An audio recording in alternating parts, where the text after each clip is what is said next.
Braves through thick and thin. Chefs with the Brewers always in to win. Their love for the game shines on the screen. Collecting cards, they're a winning team. Blabbin, pound slamming. Every Thursday is the spot. Whoa. Blabbin, pound slamming. Forbidden Donut. Wow. Whoa. Nice way to start SSP Thursday, Chris. Ooh. Wow. Thank you. Thank you, Forbidden Donut.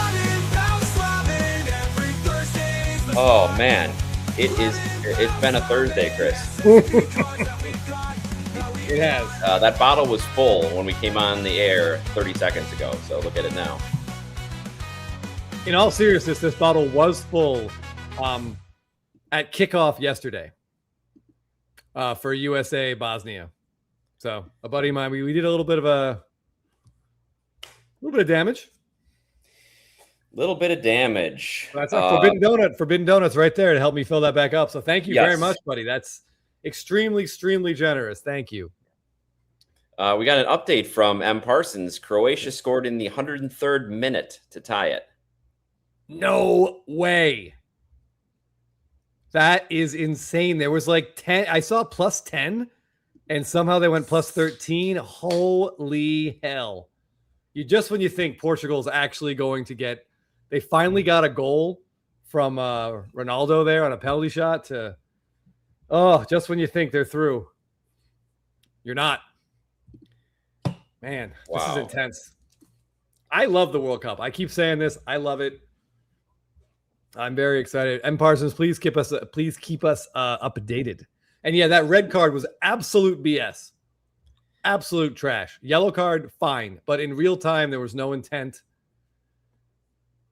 I just looked down to see the Braves cough up a 2-run lead to the, 7 hit? Good Lord. Brutal. God, we used to be good, Jeff. The Braves used to be good. Anyway, happy Thursday, everybody. Happy SSP Thursday, specifically. Oh, my goodness. All right. Before we get into all the talk about NBA slabs, which we're going to talk about, I'm sure, because that's a hot topic. No goal. Apparently, Emophobic says it's no goal. Post offsides? What do we got? They took Ronaldo right out before it, too. Yeah, I mean, he's 41 years old. He can't possibly play an entire 90-minute soccer game. That is just... Everybody's looking for your throne behind you. Yeah, it sounds like an offsides. Yeah, I reorganized. Ooh, they VAR'd it. Yeah, I reorganized. Thankfully. Looks very organized. It's much better. We're getting there. We are getting there.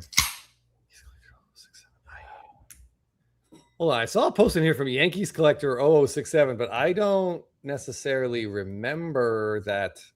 There were a lot of posts today. There were a lot of posts today. Okay. What do we got? Oh, yeah, the Aaron Judge Braves card.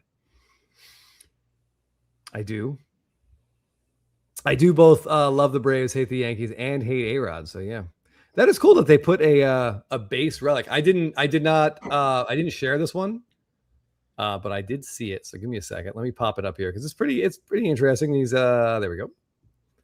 We got a base relic from a game at Truist.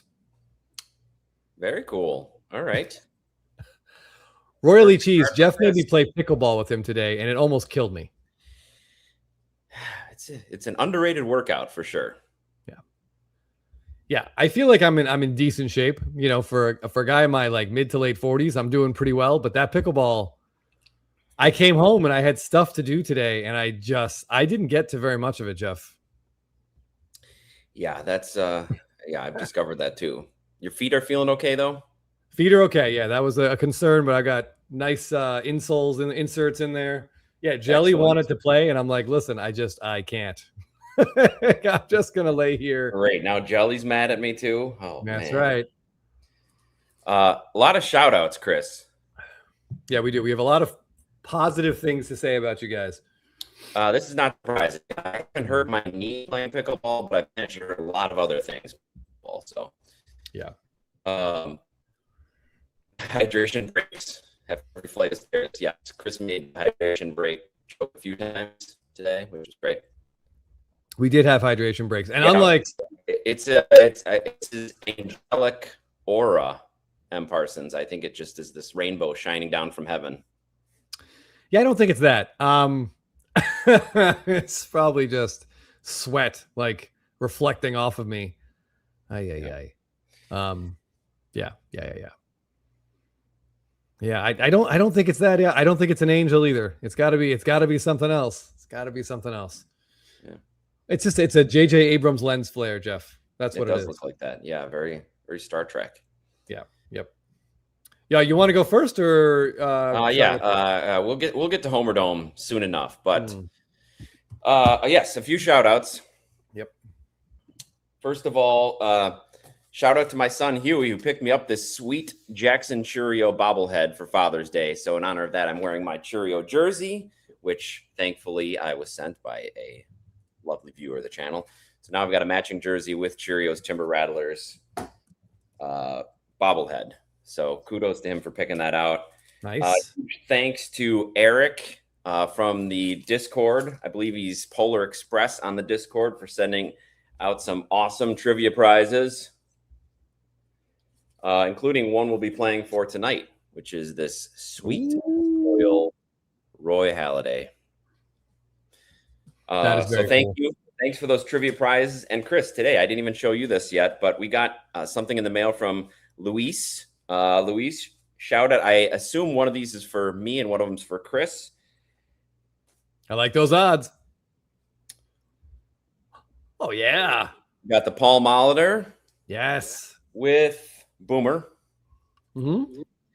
And Tom Glavine with Golden. Nice. So, Luis, thank you for sending these. That was a nice surprise to get in the mail today. Much appreciated. Those are awesome. That's such a great set. Yeah. Tom Glavine, I have to say, of all the players, he might actually have the most or closest thing to like style's not the right word, but dressed like a regular person. Like he looks fairly normal. Except for the giant Major League Baseball Players Association hat. Hey. I mean, who's wearing that? Look at that. It's like Leland-esque right there. Well, I guess they all had to put it on. I think so. They can't show the jerseys. Yep. I mean, they can't show the logos, but they are definitely showing that the Players Association okayed this. Yeah, of course. Of course. They should put it on the dog.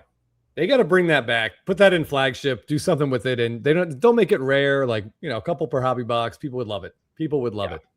Yeah. Oh, thank you. Glad you're here, Luis. What a nice surprise. Thank you. Much appreciated. SD Pliskin, keeping your honest opinions mute. We try to keep our opinions. We try to keep our opinions out there, but we also try to be respectful of other people's views on the hobby. So I think we have some good discussions, Chris. Yeah, I think so. I think so. Yeah, we don't always agree. But there was a discussion about Glavine in the Discord. Yeah. A lot of that hockey card is fantastic because his Legends, his Legends SSP just popped up, and he's playing golf, and it just is such a crappy looking card. But yeah, he was drafted to play hockey. That would have been a much cooler card. Oh yeah, I like this, Chris. Nope. I'm getting behind here. The Dog Days of Summer insert set would be great. That is a great idea. Yeah. Dufftown. Thanks for joining.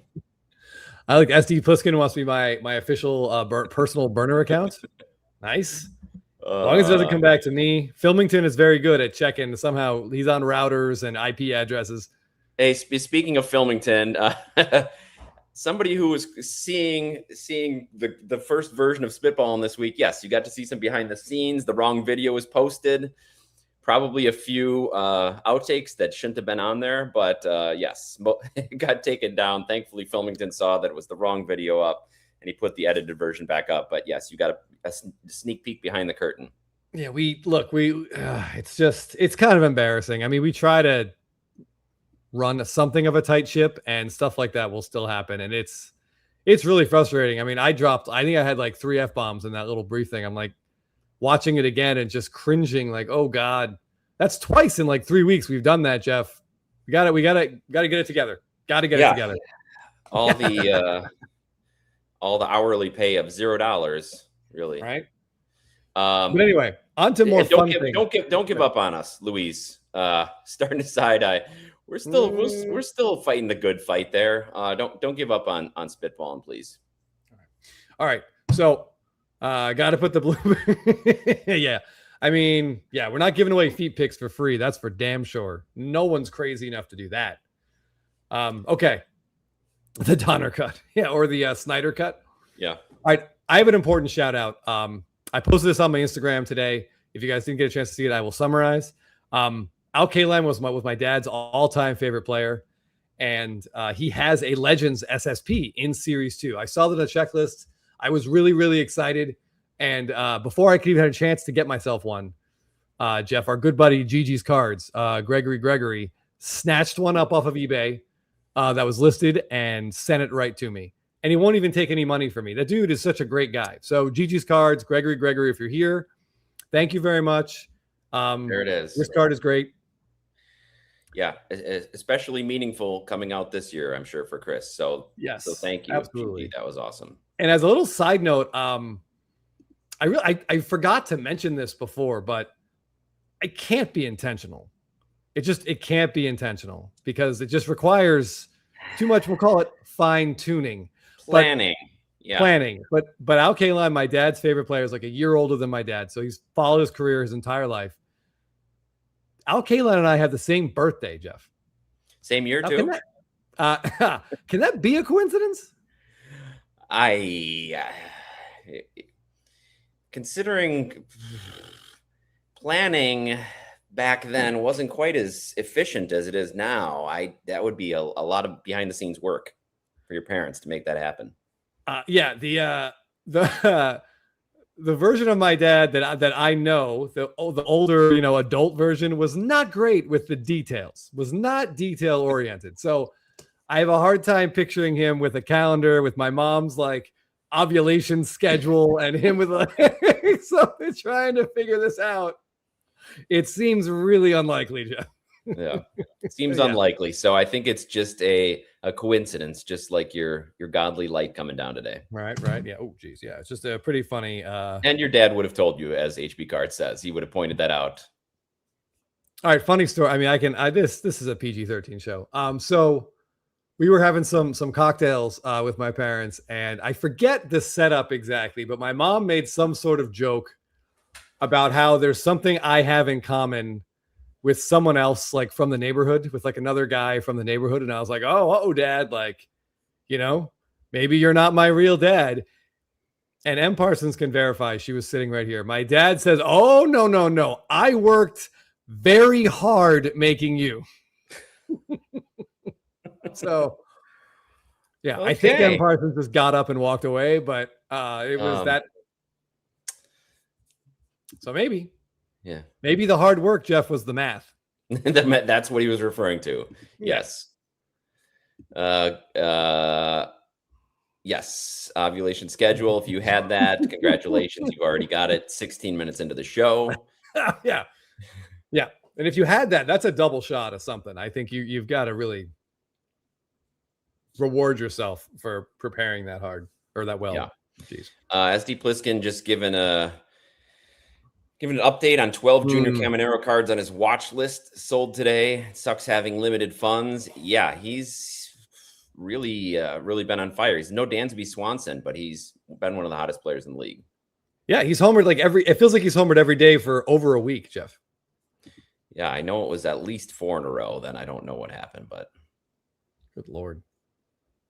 All right, where am I? Over here. Pop. All right, I'm going to put the trivia link in the chat here.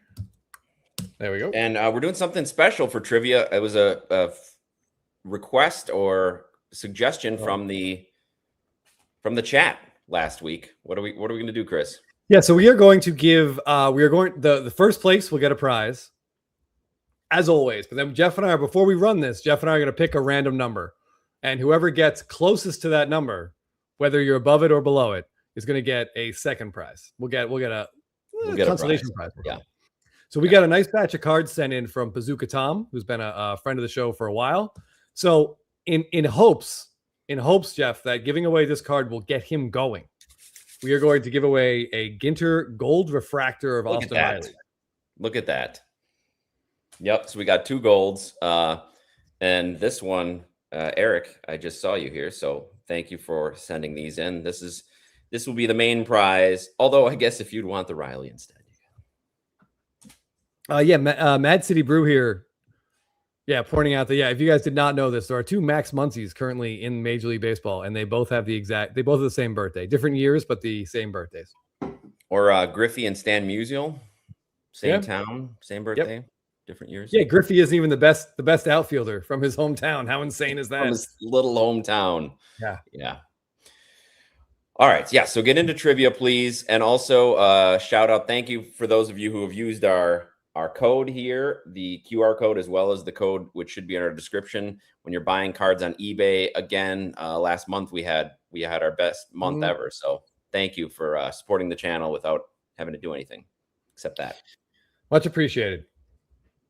Keeps my dwindling liquor supply incoming. Yeah, and with all these between these World Cup games and the stressful Braves games, you're going to need it. Wow, the Braves games aren't even stressful anymore, Jeff. Now they're just downright depressing. But at least your Brewers are holding up the fort. Yeah, I was thinking today about holding down the fort, not up. Sorry, both maybe holding up the roof, holding down the fort. We got a question about collectors. Collect Originals, I believe it's called, Chris, right? Sure. Collect Originals. Spitballing's over there. So if you want to check it out, every Tuesday we premiere an episode there. Miz gave up 5 runs today, uncharacteristically. Only 1 earned, so it really didn't damage his numbers too much. But they still yanked him after 82 pitches, 10 Ks in 5 innings. Let him go. Let him pitch. I saw Sal Stewart took him yard. That was that was impressive. Yeah, the first inning, 2 rookies going at each other. He That's struck out the side in the first, except for that. Wow. But Chase Burns looked good too. Oh yeah, but yeah, I go Captain America for coffee here. I got a couple of espresso shots, trying to keep me alive after the pickleball battle here. Let's go. Yeah, and then booze in the He-Man cup. So I got one to lift me up and one to take me back down. Bring you back down. The Fanatics does not get the behind the scenes spitball, and I think that would probably break several of the rules on there. Yeah. So no. Yeah, we just unfortunately there are 2 different people in charge there. I'm not naming names. One of them was uploaded correctly, and the other one was not. Yeah. Leave it at that. Anyway. Clifton Cards. Tyler Kinley came into the game, and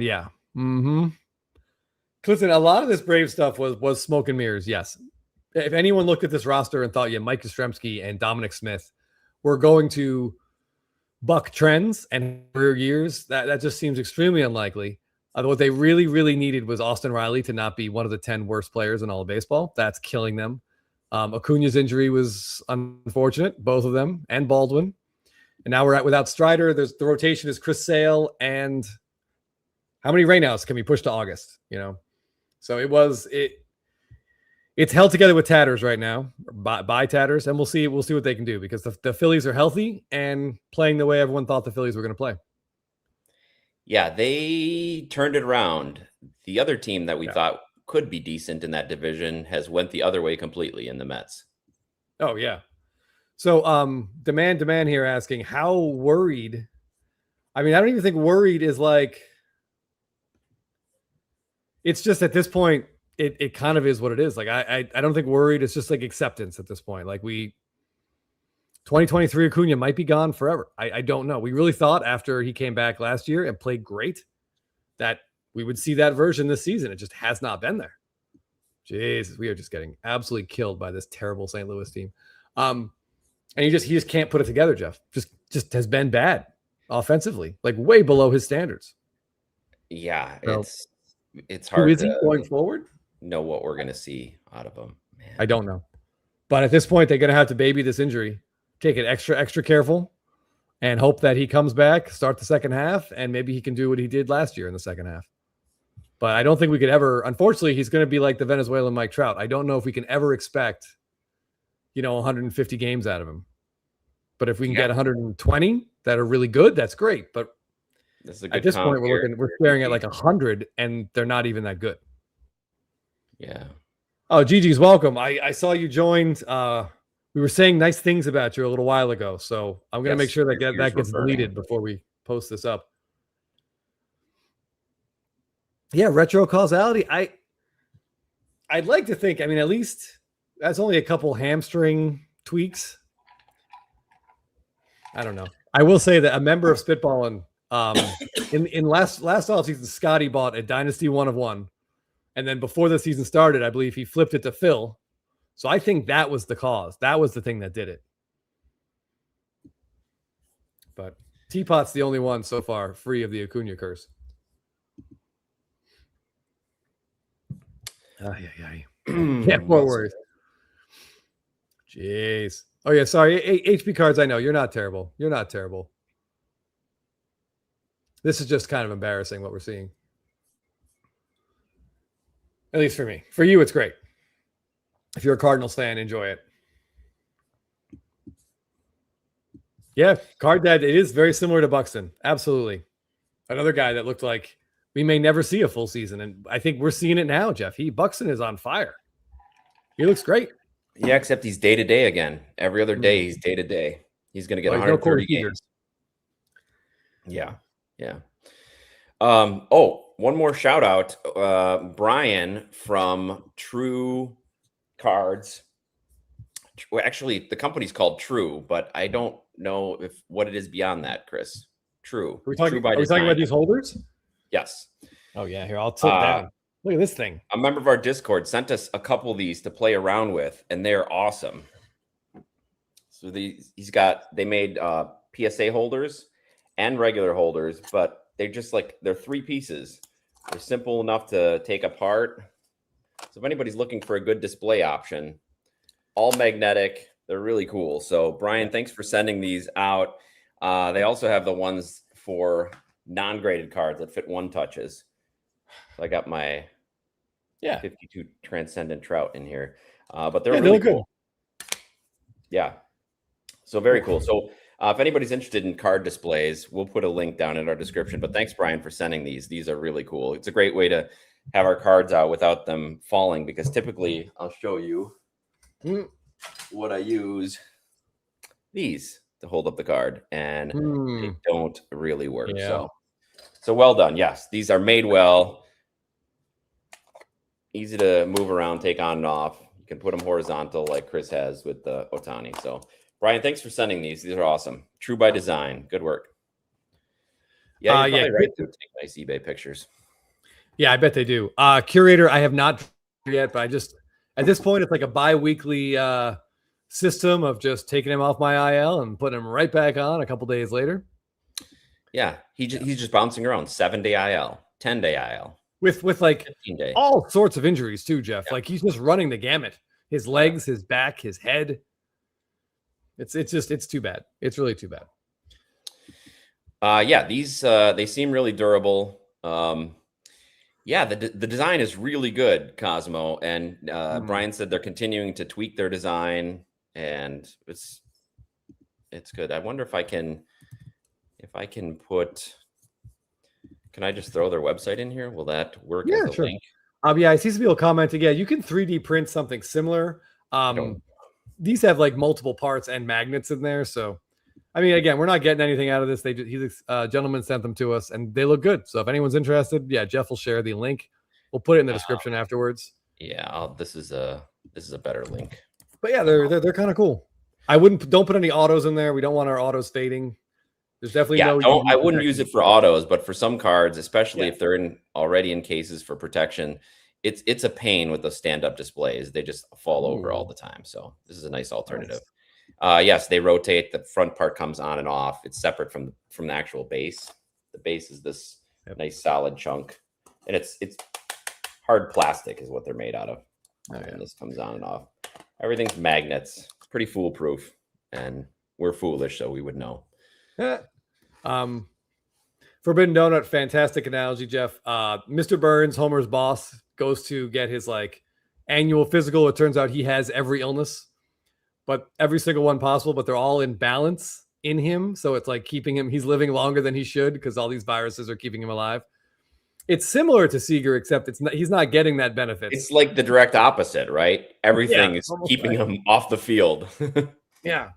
Oh man. Yeah. Yeah. Including a hysterical pregnancy he had. Mr. Burns Not did? Seager. Yes, Mr. Burns did. Oh, well, congratulations, Mr. Burns. I believe they call it the Three Stooges syndrome. Oh. But anyway, okay. Give me a second here. Eric Lancaster. Randy Magnets. How do they Johnson work? Stadium Club Chrome Auto on the fire truck.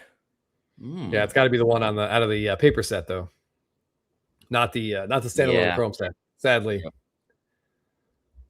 Oh.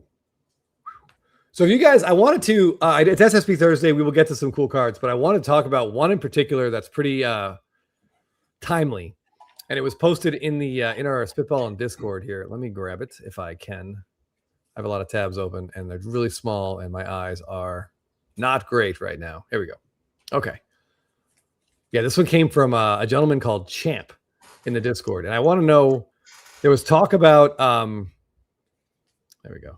There's some talk about Junior Caminero a few minutes ago, and I'm just wondering how many people out there are actively buying Caminero cards, because this is one, Jeff, it's in Series 1. It's this Golden Mirror, and it's from the Home Run Derby when he's using a bat with himself on it. This card is fantastic. I wish I just grabbed one. They were like $100 or $120 on release because it's not a rookie. And I just didn't. I should have grabbed one just because it's cool, and I didn't. I wish I did. But yeah, we should have grabbed that. It's awesome. Yeah. What are they going for now? More. If you can find one, I'm sure they're going for more. I don't think there are any currently available. Likely they're all. I mean, they're scooped up. But it's just he's got a bat with his face on it, and we can see it. That's just phenomenal. He's just like staring at himself. Yeah. Cubs fan, good on you for starting early. Yeah, I like that card a lot.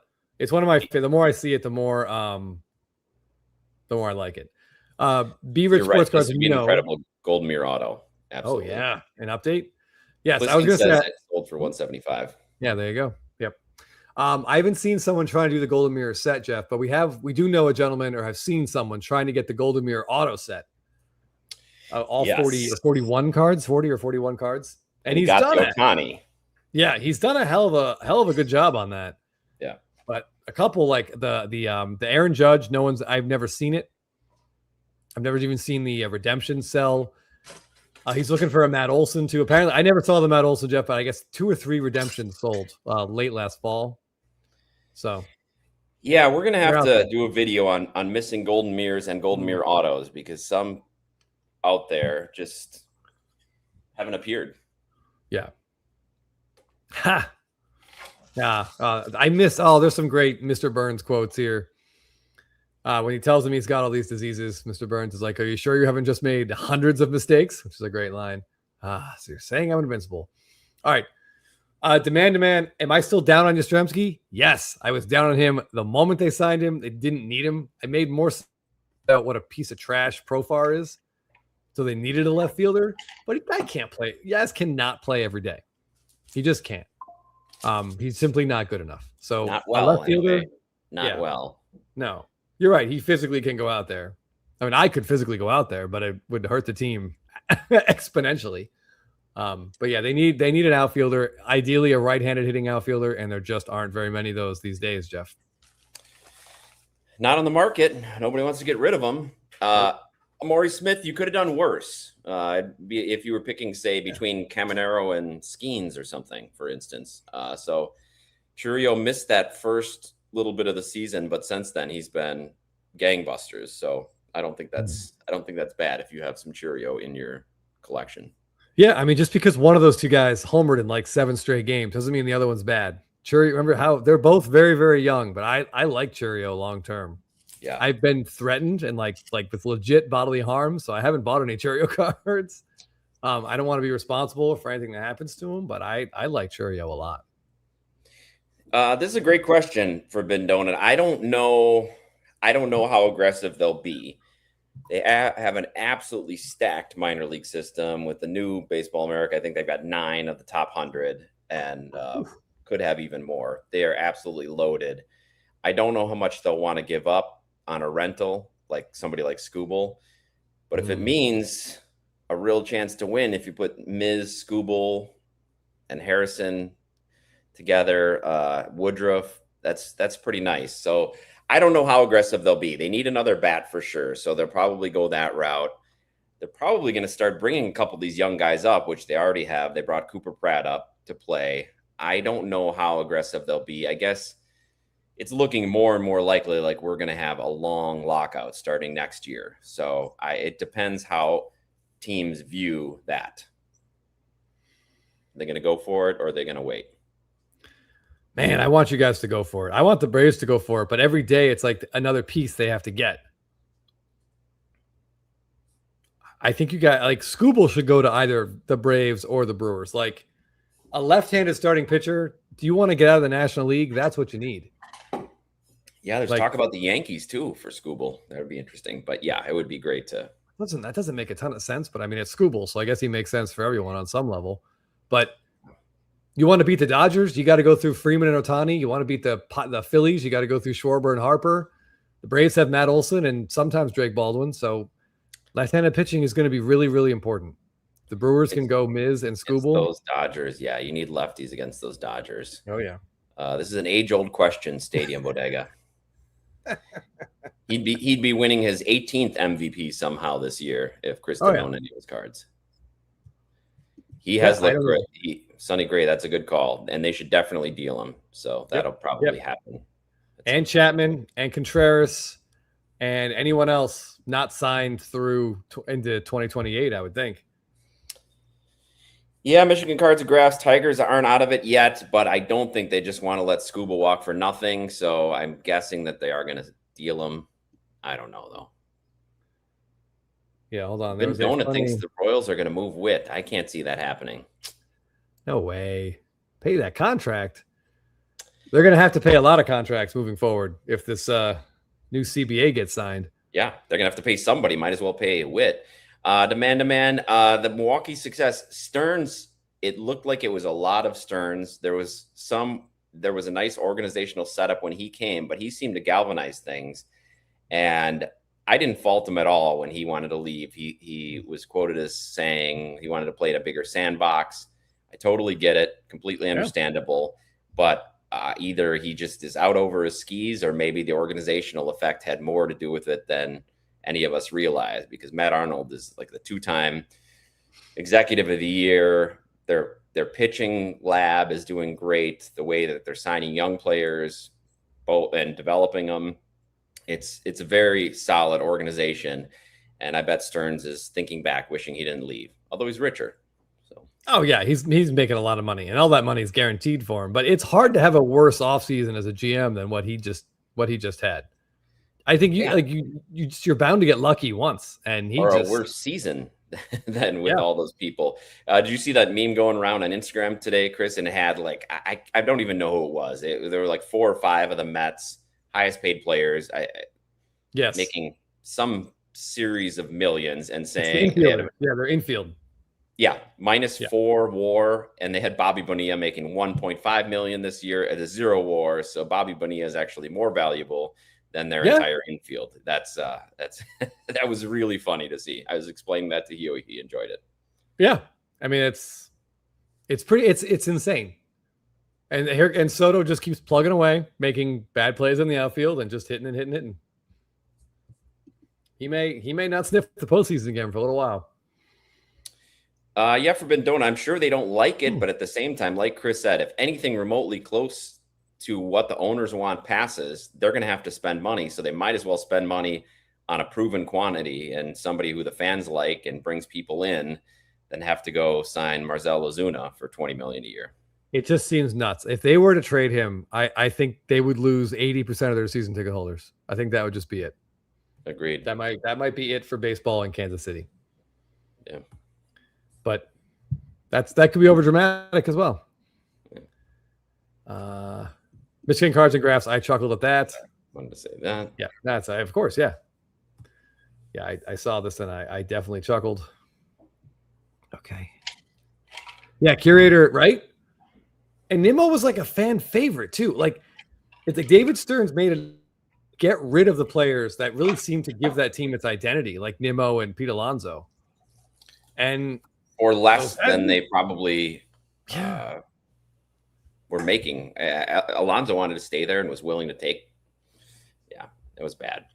And the other thing, I agreed. A lot of people are pointing out how the Royals are in the AL Central, which pretty much sucks. So they've got chance. It's not like they're in the Dodgers division. Yeah, the Centrals it's winnable every year. I mean, the Tigers are well under 500 and only like 6 out of the wild card. So I mean, it's not over for them. They have talent on that team. I think Soto's opt out for people asking. I think it's after year 5. I think he's got an opt out after year 5. Then I'm not sure. Yeah, he's there for a little while before he can go anywhere.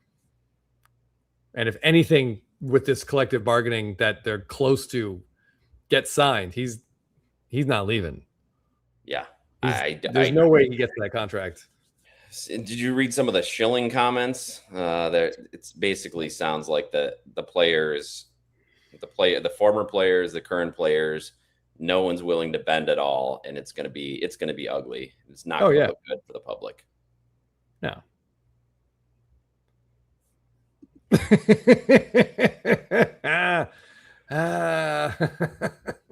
Sorry, J. Well, the beauty of being in a division that's not great, which the Brewers have also found out, is that you can win the division. So got that. Yeah. I did SSP game Jay or Seth earlier, and I'm not gonna lie, I liked it. All right, where are we here? All right, 640. There was another card in the Discord. We were staring at this Junior Caminero for too long. Let me get the other one. We're starting to turn into his bat. Right?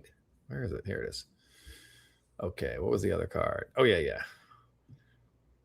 The other card in the Discord is this guy from Brandon of So Many Slabs. Picked up a copy of this bad boy. And what a buying opportunity there was on Caglione, Jeff. I wish we'd been courageous enough. Yeah, I wish we'd been courageous enough to give it a shot. But I wussed out. He was so bad for so long. Yeah. Yeah, he was bad for 2 months and then absolutely woke up. Yes. And I'm even including his bad last year, too.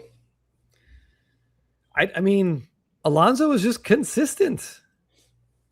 I mean, I get it. If you were David Stearns or the front office, you're looking at contracts to guys like Cabrera and Chris Davis, and you don't want to give out the next one of those.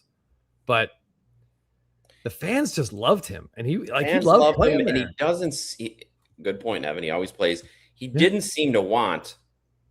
He didn't want 10 years, right? No. I mean, it was pretty clear that he'd be willing to take a reasonably short contract compared to what some of these guys are getting. Just to stay there. It just doesn't make sense. Yeah, for what he got at Baltimore, I think it was like 5 years and like 150 or 155. Like, I just don't get it. Instead, they signed a middle infielder from Seattle to play first base. Yeah. And that's just never going to work out. Eric throwing this out there. Thank you, Eric. First of all, get Keg's bobblehead SP card while you can. I remember seeing the bobblehead. I can't picture it now. Yeah, I can't. Was that like a Topps Now? I'm trying to think what set that would have been from. I know Lawrence Butler has a Golden Mirror with his bobblehead this year. I think that's him. But thank you. But yeah, I really like this Caglione card. I remember when it came out, I was hoping he'd be good because we want this card. I want this card to matter because it's such a great image. And it looks like it might now, which is great. Also, absolutely no coincidence, Jeff, that I dropped him from a fantasy team. And he started hitting. For sure, those two things are unrelated. No coincidences. Yeah. Let me pull this up because I did want to talk about this. I think I actually have it. Oh, dang it. Hold on. I'm trying to find this bobblehead SP, but I cannot. There have been some EQL opportunities with Topps in the last couple of days. Did anyone try to get Topps Tribute? Out of curiosity, because that was a sneaky set that I really liked last year because of those true to the game dual autos. Oh, that's what those ones were in. I couldn't remember. Yeah, the one image and the two autos. And that's a set that also had the auto set called the Call. So there was like a player that did something signing the front, and then on the back, there was an auto from the announcer. Yeah, that's right. Yeah. So that Gary Cohen and Bartolo Colon, that was one of my favorites. That was great. But hold on, give me a second. So I want to pull up the. So I was looking at the Topps tribute checklist. There's the bobblehead. I posted the bobblehead for now. Okay. All right. Cool. Here we go. All right. Let's get over here. Bang. Oh, nice. That is a Topps now. Yeah, that's cool. And if some set just made that his image variation, I think that'd be kind of fun.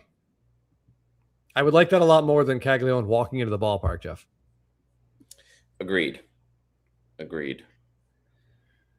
Well, single box. Professor Dugout got a single box. Oh, cool. Gigi's mentioned the Luis Gonzalez Legend Golden Mirror. I remember seeing that in the Discord. Yes, that's one. Oh, card. That was awesome. I got to go grab it. Hold on. Demand said, you see the Pujols Golden Mirror with bat, which is, I think, from the same photo shoot, if not the same photo that they've used for Stadium Club. Correct. Yeah, same photo shoot, but different angle. Yeah, different angle. Yeah. Thanks for watching. All right, give me a second here. Yes, this is the Luis Gonzalez. And yeah, like if you're a fish, what I wouldn't give for an Edgar auto with Dave Newhouse auto on the back. Yeah. Let me add that. There's Luis. Griffey coming around. Yeah, I mean, it's possible. Unless that announcer has passed. It's been 30 years, so who knows if he's still with us or not. I mean, there are some interesting ones on here. I'm going to get to that checklist too, but this is the Luis Gonzalez. And that, Jeff, if you're a Diamondbacks guy, that's a near perfect card. Yeah, what a series, what a player he was. Might have been assisted by some products in his later years, but man, he put up some monster seasons. He sure did. Yeah. I imagine, I mean, again, not many people get a walk-off hit to win a World Series game, Jeff, but he's got to be the only guy with 50 home runs on a Game 7 walk-off hit. I would say yes. Yes, I saw this too. Crazy Cryptids. There definitely is. It does make you look at this long enough, you're going to start thinking about Miller Lite. For sure. All right, so hold on. Let me grab this. Here we go. Craig Counsell nose appearance. Yeah. Yeah. So this is the True to the Game checklist for Topps Tribute this year. So these are dual autos on the same picture, if that makes sense. Okay. And what do we got? So Roman Anthony, Marcelo Meyer, if you are a Red Sox fan, that's going to be, I wonder if they, do you think they put the rookie card stamp on that, Jeff? That'll be really interesting to see. Oh, shoot, they can't because Meyer was last year. Right. This is a 2026 product, right? So yeah, dang it. I forgot. I mean, or could they put it on one side? I don't know. Probably not. I spoke before I thought. But if you're a Rangers fan, if you're still with us, the Michael Young, Adrian Beltre combo, that could be very, very cool. I'm guessing there might be some head touching on that one. Oh boy. And, yeah. And what am I? These two keep taunting. I think Pujols Cabrera is probably the number one card here. Although Trout Jeter will have its fans for sure. I'm excited to see what Pujols Cabrera looks like. The Dodgers will be popular. Yeah. What set is this again, Chris? This is at a Topps Tribute, which their pre-sale just happened today. I think Forbidden Donuts said he got a box. I don't know when it releases to the public, but probably a casual Google search here will help. Well, let me look this up here. Yeah, I'm looking at that list. The one that excites me by far the most, as you said, is the Pujols Cabrera. I kind of wish that it was like a Cardinals Tigers version. Sure. Looking at the other ones, yeah, I don't need another Jeter. The Nick Kurtz, Jacob Wilson last year, that probably sounded a lot better than it will be this year. I don't know. Oh, man. All right. So the set it's not going to come out till the 29th. But yeah, the presale was today. Yeah, Trout Jeter is going to get people excited. And Yamamoto and Sasaki is cool. Yamamoto had one with Ohtani this year, or last year, which sold for quite a bit of money every time it came up. Crazy Cryptids. Young Carter will whelm a lot of people. Right. Yeah. Yeah. But I think the most interesting thing is, what are these images going to be? Like the Tory Derek Jeter, like what are we getting? Something like if that's World a shot Series of them with the celebration, World you mean? Series trophy, yeah. Yep. I mean, Yeah, that this card could be this is a danger with some of these sets, right? If the players are still living, they can always make more. Can always make more. Is yours a Heritage? Beltre Young duel. I'm trying to picture what they've been on. I don't know. Together. To answer a question up here about Transcendent from Pliskin, I don't think so.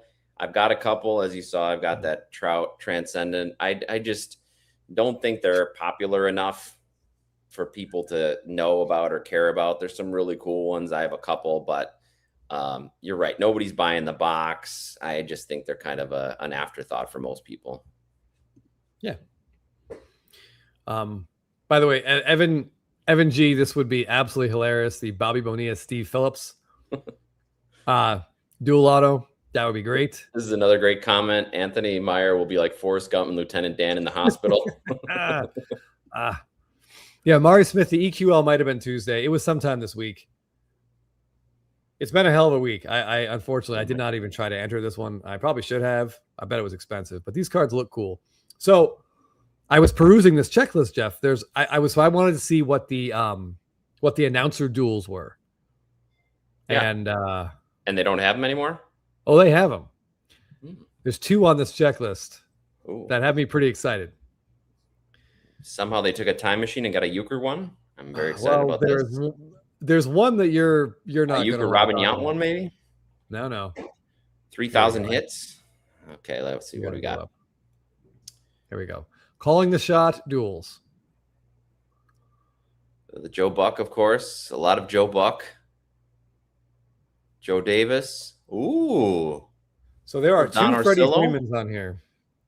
I was chatting with some fellow Freeman fans today, Jeff, and someone pointed out, why would Don Orsillo be on there? Because this was a postseason game, and I threw out a possibility for this because I'm pretty sure I remember hearing his voice, but Don Orsillo called Freddie Freeman's home run off of Josh Hader in Game 4 of the 2021 NLDS in Atlanta. That was ended up being the winning home run at the bottom of the 8th.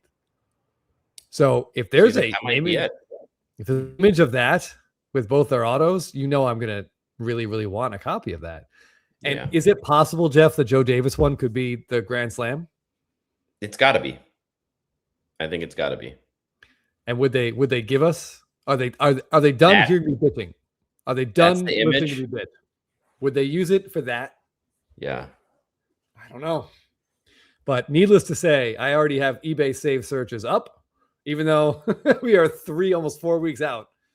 I'm ready to begin searching ravenously. Right there with you, Professor's dugout. Man, that'd be great.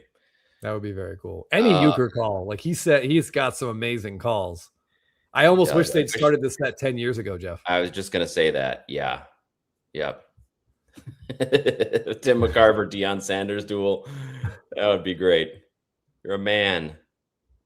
What is the Joe Buck, Chris Bryant? Is it like the last out of the World Series, maybe? Because if you're a Cubs fan and it's Chris Bryant throwing that ball across to Rizzo, that's pretty cool. Or it could be Joe Buck announcing that Chris Bryant has left the game with an injury. That's always possible. Might not be as fun on the card, but doing a Rockies game when he first signed.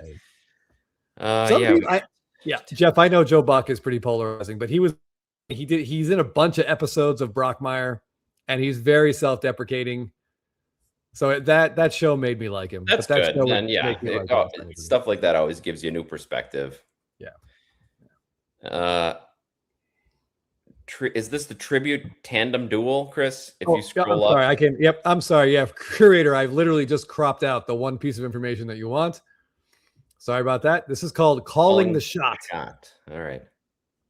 Dual autos. So are they base, Chris? They have base cards of all of these, and then they have base cards. Then pinks out of 10, which is new. Reds out of 5, and a black 1 out of 101. Yeah. But yeah, I'm excited to see what they do here. What these are for. Like Aaron Judge, Michael Kay. You think that's going to be the 60-second home run? It could be the home run off Louis Varland last year. I don't know. We got David Justice Yankees card. That's got to be against the Mariners, I would think. And Arthur Rhodes when he went like upper tank in right field. But what could this could be anything? A ton like, of Mariners on there, of course. Yeah. I mean, that could be, if anybody, Michaela or Staley, if you guys could tell us, Dave Sims, is that your regular play-by-play? That's probably going to be the 60th home run, would be my guess. But what could this Ohtani one be, Jeff? I mean, he's done so much. I feel like it's going to be against the Brewers. I just have that feeling it's going to be from that game. Yeah, that's a very good. Yeah. If Joe Davis was he doing that in the postseason? I was thinking it could be probably. He was around everywhere. I was thinking it could be the 50-50 game, maybe. Yeah, that could be. Yeah. Oh, Joe Buck, David Freese. I think that was when he echoed the call from the 80s, right? And he did that. We'll see you tomorrow night on the home run. Man, Michaela's assuming it's the 60th. Yep. Yeah, I see Staley's did the same thing. Yeah, these cards could be really great. I mean, I thought the Bartolo Colon one was my favorite one because it's got the whole Gary Cohen call on the back. It's like, Bartolo has done it. And you can hear like the legit shock in his voice. Like he was as surprised as everyone in the stadium. Like he was trying to convince himself that it just happened. Yeah. Did this happen? Is this real? Yeah. Oh, man. Yeah, this is interesting. Remind me, Chris, did they do any so last year was the first year for this? I believe so, yes. Did they do any like older national ones, like any Bob Costas or Al Michaels calls? Let's take a look. I'm trying to remember what they had. Obviously, the longer it goes, it's harder to find announcers that are still there, but yeah, but I mean, a lot of the local guys are popular. Yeah, and they're around for a long time. Here we go. All right, let me hop over. All right, so this is last year, and they just had the red and black. They did not. The pinks are definitely new. So I see Gary Cohen, Chris Berman. That one's fairly old. Yeah, that is. That must be gotta be a home run derby, maybe. I feel like we could probably look that up. Yeah, probably a derby. Yeah. The Cal Ripken, Chris Berman, that's got to be from the All-Star game, I would think. Because he homered that year. The year he broke the record, he homered in the All-Star game, I believe. Yeah. Yeah, he did. But yeah, so that's the list from last year. I never saw all of these. I've seen some of them. Home run derby calls, one with Sosa's home run derby, Collector Charles says. And that's got to be Milwaukee, right? When he hit balls like up over the slide. If it is, I might have to go make a run for that because I was there and that was awesome. Those highlights are incredible. Like, yes, Bernie the Brewer doesn't usually see balls up there, Jeff. No, the balls they were using, the bats they were using, the supplements they were using at that time, it was just crazy. Supplements, you say? All right, hold on. Supposed to wear the backwards hat, yeah.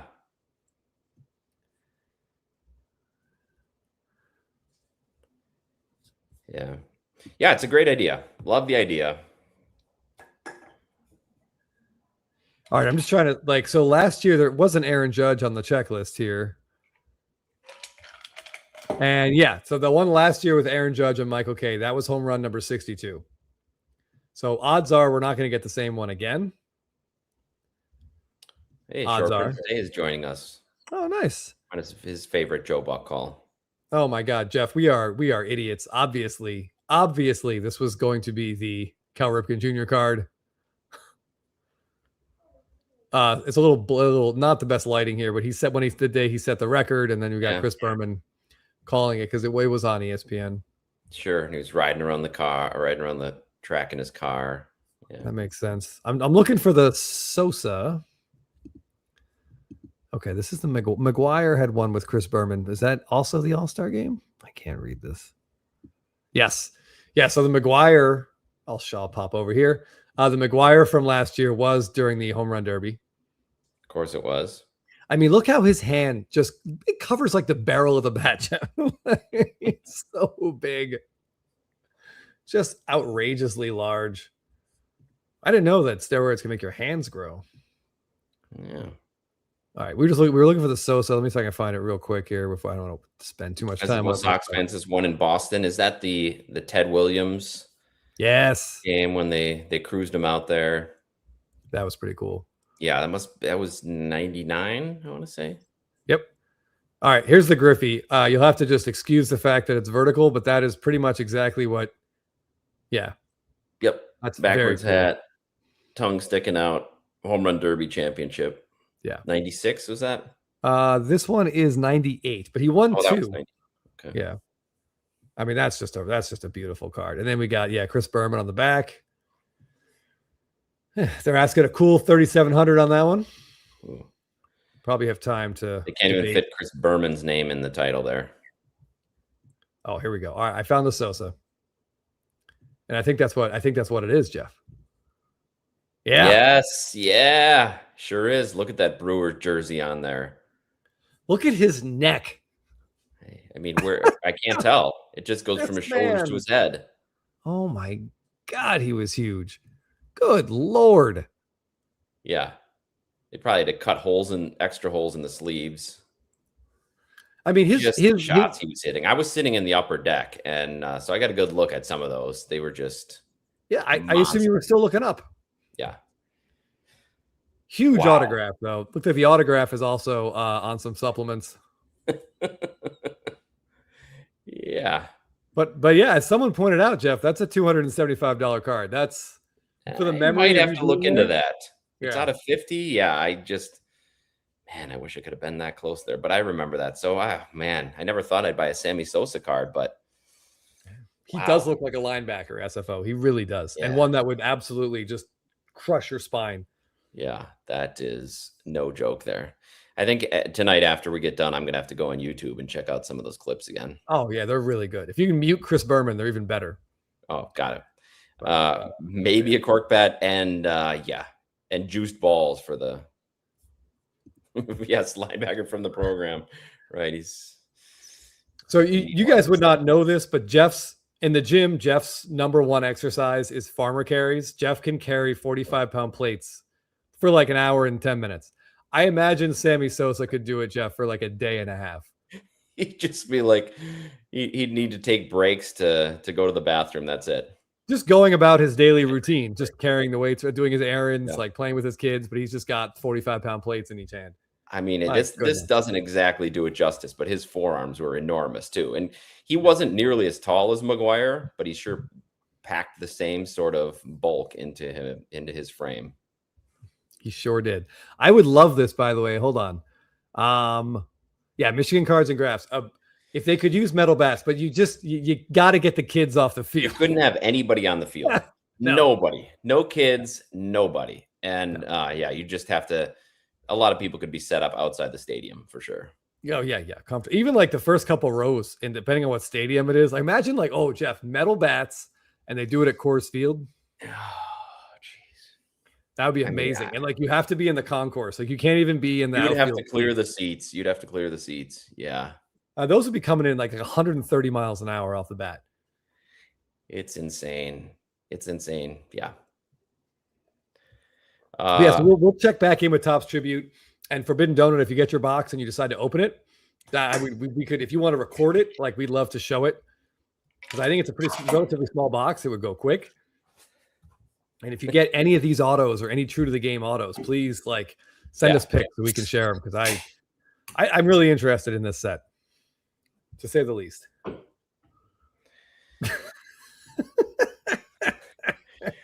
Was that I remember that. Was that one of last year's home run derby? I remember when Vladdy nailed a kid. That was when you and I were watching it at Buffalo Wild Wings in Seattle after Good eBay memory. Collectors Camp. Yes, that's right. Good memory. A phrase I did not expect to say. Yes. And it was in Seattle. Yes, that's why Chris and I were up there. Yep. Good call. All right, let's run trivia because I want to get into some of these SSPs we saw today, Jeff. Good cards and graphs. Right? He's just blistering the 5-6 hole in the home run. I was derby. talking to Huey. Huey asked me yesterday. He's like, "Is Vladdy good?"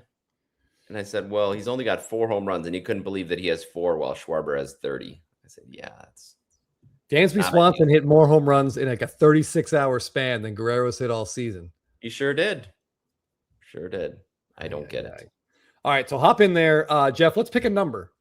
Let's pick our random trivia number. What are we thinking? All right. So are we picking the finishing spot in trivia? Is that we're picking a score. Oh, so like 366 points, and whoever gets closest to it. Let's go with that. 366. Right. I'm gonna write it down. So over or under 366 gets an Austin Riley, hopefully a slump buster gold card. All right. In first place, David White. No, this is not. This was one of the first uses of artificial intelligence. Actually, no, it was just some good editing, but yeah, not real. Emophobic. The number can't be secret. If we kept the number secret, then it wouldn't seem real. It would feel like we just chose a winner. I think it's better if the number's out there. No one's going to be shooting. It's hard to aim for a score. Plus, people, but it gives you a chance. If you're out of if you're out of it for the last two questions, maybe you angle for that 366. Yeah, you're trying to like time it as it goes down. Like, how many points am I going to get? Yep, I see someone wrote it. I've got it written here on this box, which is very official. You're right, Pliskin. Tatis homered the other day. He was like, "Is that 3?" I said, "Believe it or not, it's actually 4." So Tatis is pulling ahead in the Tatis Guerrero home run derby. And by the way, this home run measuring thing is utter nonsense. Tatis hit a ball, Jeff, out of Wrigley Field in the air, and they said it was 426. Are we to believe the last seat in Wrigley in the bleachers is exactly 424 feet, and this ball just dropped over it? That was like, and it would have to drop over and straight down. Yeah, straight down that has to be distance. 475. Like, get out of here. I just don't get it. Yeah. Hey, retro causality calling for no targeting in the in trivia. We'll see. Poolside burrito. Listen, if it works out, there are worse things, right? Yep. Never look a gift horse in the mouth, I think is the expression. Possibly very apt in this particular instance. Yeah. All right, we got a pretty good turnout in there. Let me just give a quick double check of my questions here to make sure that I have to make a quick change. And yeah, I forgot to delete the extra questions. See, Jeff, this is why why I need you to run through this with me. All right, hold on. Yeah, there are 15 questions for somebody to get 366 points. And the last 5 questions are blank with no questions or answers, but it does give points for some reason. Yeah. All right, there we go. All right, so we're back down to 10. Okay.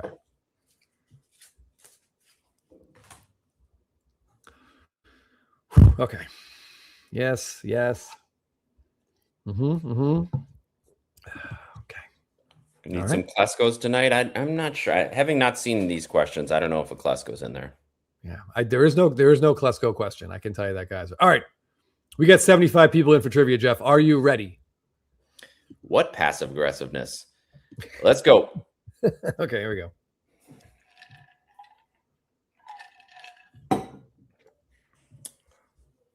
All right, there's a little bug flying around me. I'm going to try to kill it. All right, good luck. It will almost certainly win this battle. All right. If Chris's internet goes out, we'll know why. Reggie Jackson, Albert Pujols, and Pablo Sandoval all hit 3 home runs in one World Series game. Who else has done this?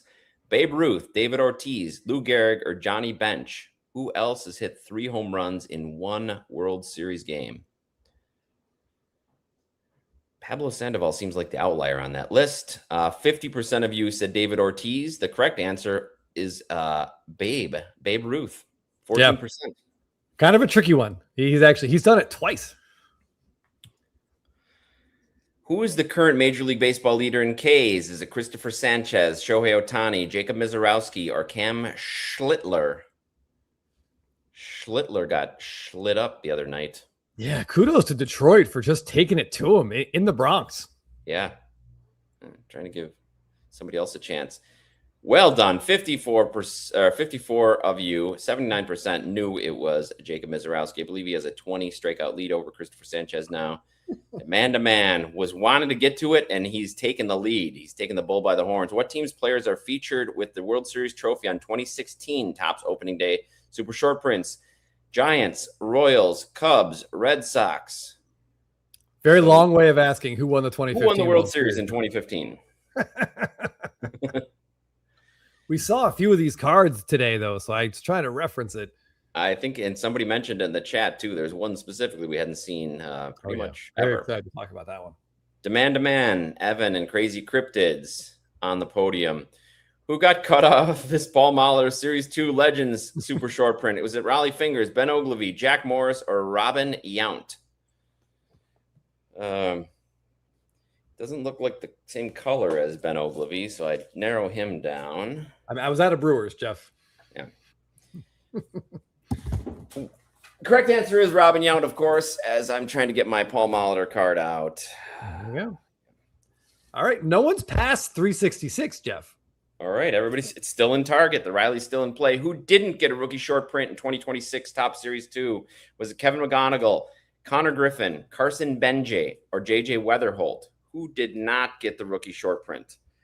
All the rest of the guys did. Good job. 50% of you knew it was Connor Griffin. He just came up a little bit later than the other people and did not. He'll be all over update, Jeff. For sure. Baseball card, Brett, JD Wrong Answers, and Hitman 23.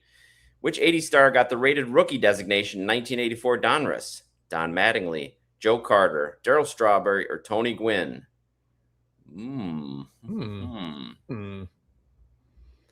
It's a little tricky, I see. Yeah.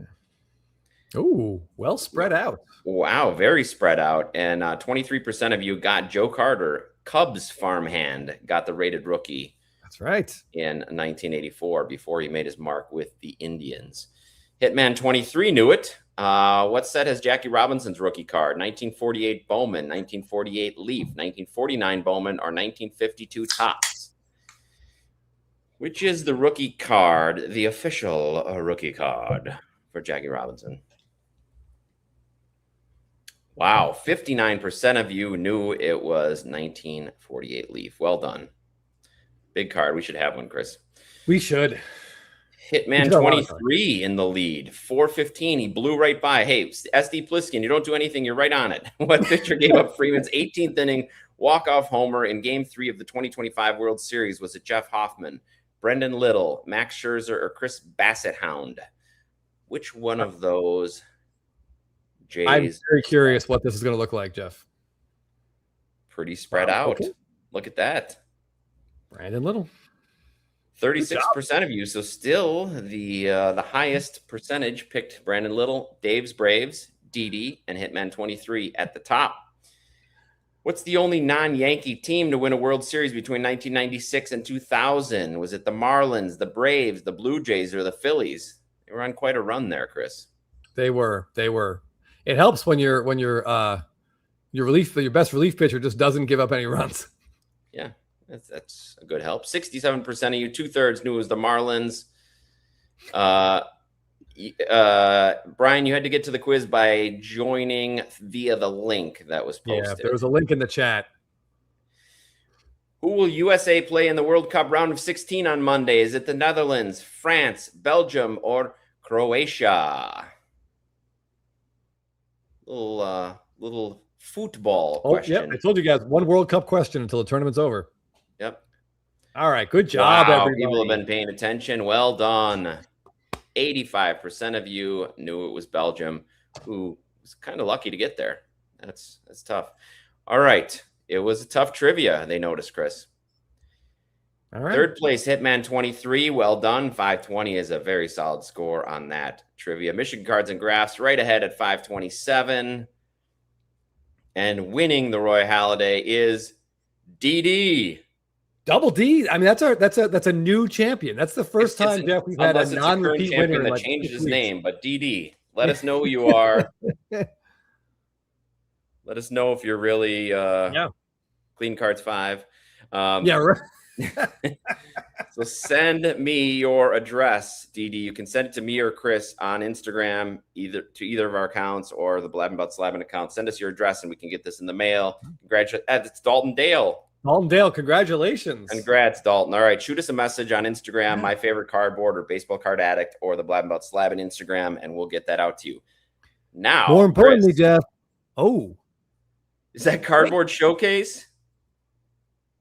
I didn't get it. 364?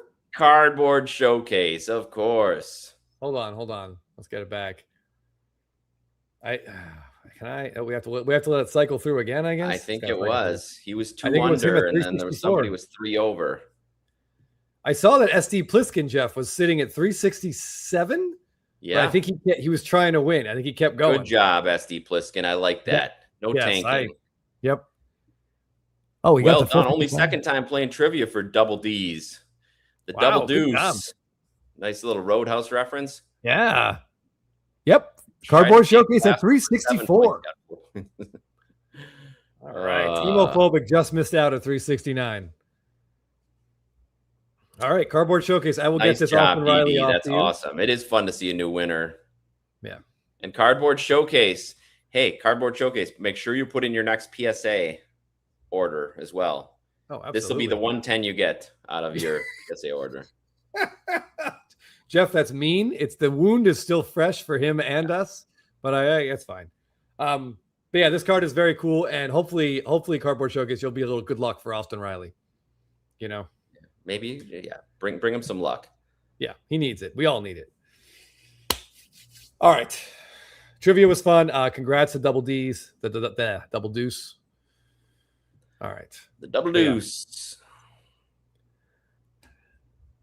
Yeah. Nice. He actually was shooting for it, too. That's pretty cool. We almost had a tie. We would have found something around here to yeah, I mean, for sure there's something around that we could have given away. Somebody else who's playing terribly that we hope you could be a slump buster. I'd find something. There you go. A Vlad. All right. A Vlad card. Okay. All right, I got a lot of cards to talk about tonight, Jeff. So there was a lot of great cards today. We mentioned this guy before, but speaking of slump bustering, or probably slump busting, better way to describe it. I want to start with this card that Dave's Braves cards posted. It's Dansby Swanson. Yeah. Wearing his very timely. Yeah, very timely. This is a 2017 SSP. It's a really, really tough card. Where did this come from? Even my wife, Jeff, pointed out, like, there's a Cubs game on like ESPN we were watching, and she's like, does Dansby Swanson ever get hits anymore? This was like maybe 3 weeks ago. Yeah. And then he played the Mets and the Padres and went nuclear. 26 RBIs in his last 10 games. Outrageous.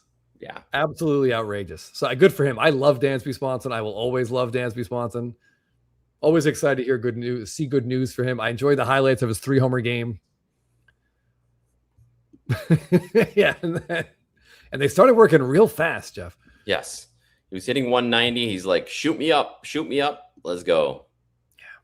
Yeah. He was bad. I mean, he was bad. I had him on a fantasy team. I dropped him weeks ago. Yeah. And rightly so. You'd be crazy. Good Lord. You almost crazy. Like anyone who had him in their lineup for that doubleheader against the Mets, like, congratulations. Incredible. But why? Like, how deep was your league? Like, he shouldn't have been in there. But yeah. Yeah, good for him. Very excited, very happy for him. Ooh, what we got here? But yeah. And I love this card. This is after they won the World Series. I still remember he hit 2 huge home runs against Houston, Jeff. One in the game they won 2-1. I believe he tied it in the 8th, and then Solera put him ahead, or 7th. I think the 7th. He tied it, then Solera put him ahead. And then he homered in the clinching game as well. Big Great World Series. Team. Incredible defense. And the hair, Jeff. Oh, he's like a Bryce Harper flow. Retro, I believe, Chris, as long as he doesn't buy any cards of his spouse, that she won't be cursed. Correct. But also, as long as I can talk about players, I think. Well, I can't, not too positively, though. Yeah, so may as well get a life insurance policy on Dansby Swanson. Yeah. Okay. All right. Next up, I thought this was really impressive. And Jeff, I'm 99.99% sure you shared it too. Giants Golden Era had the full run of Buster Posey opening day image variations. Look at that. I mean, how many guys get multiple like World Series celebration cards, Jeff. And how long was opening day even around? Oh God, like what was the first year of it? Yeah, I mean, he just got one almost every year. Yeah. We got 2 World Series parades. In between, we got him playing first base. And then I actually wanted to just pop into his account so you guys could get a close-up view of this card from 2016. Look at that. That's not quite as nice as the Coke bottle one, Jeff. It's reminiscent of the Coke bottle. Yeah. Yeah. Very, very cool.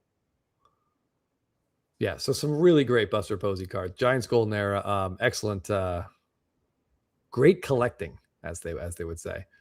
But yeah, these 4 down here are pretty great. And this 2018 is actually very important to our next post, which comes from a short print a day, who has a flair for the dramatic. I don't know, when you saw this post, Jeff, he starts with a video of just his, speaking of massive hands, how small these cards look. But I don't know what's happening. Like what's going on? And he's got this binder, and we're just building. You got to watch. Yeah, you got to stick around for it. Man. So this is always fun. So Jake completed the 2018 Topps opening day SSP set, and we will get to enjoy completion. Oh, that sounds terrible. That did not. All right, my phrasing is just out of control, but this is very, very cool. I cannot imagine too many people have pulled this off. There's Matt Olson up there.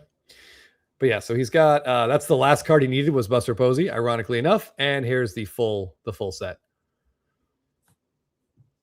Oh, and I realized, wait, has this just been up here the whole time? Yes, we still have that. Oh, dang it. I thought you were just really doing a slow roll. Oh my Lord, that is embarrassing. I didn't hit it. Yep. Okay, so this is Jake's post. All right, thank you. So here we go. I apologize, everybody. So yeah, Jake was being quite dramatic. I'll let you guys get the full view of this rather than just me narrating it. Gives me a chance to make a cocktail. I thought you were just hyping it up so that we'd then see it. No, I'm sitting here doing play-by-play of a video that you guys can't even see. I forgot to hit the button. There it is. Look at him pulling it open. There he goes. No card in there that he needs.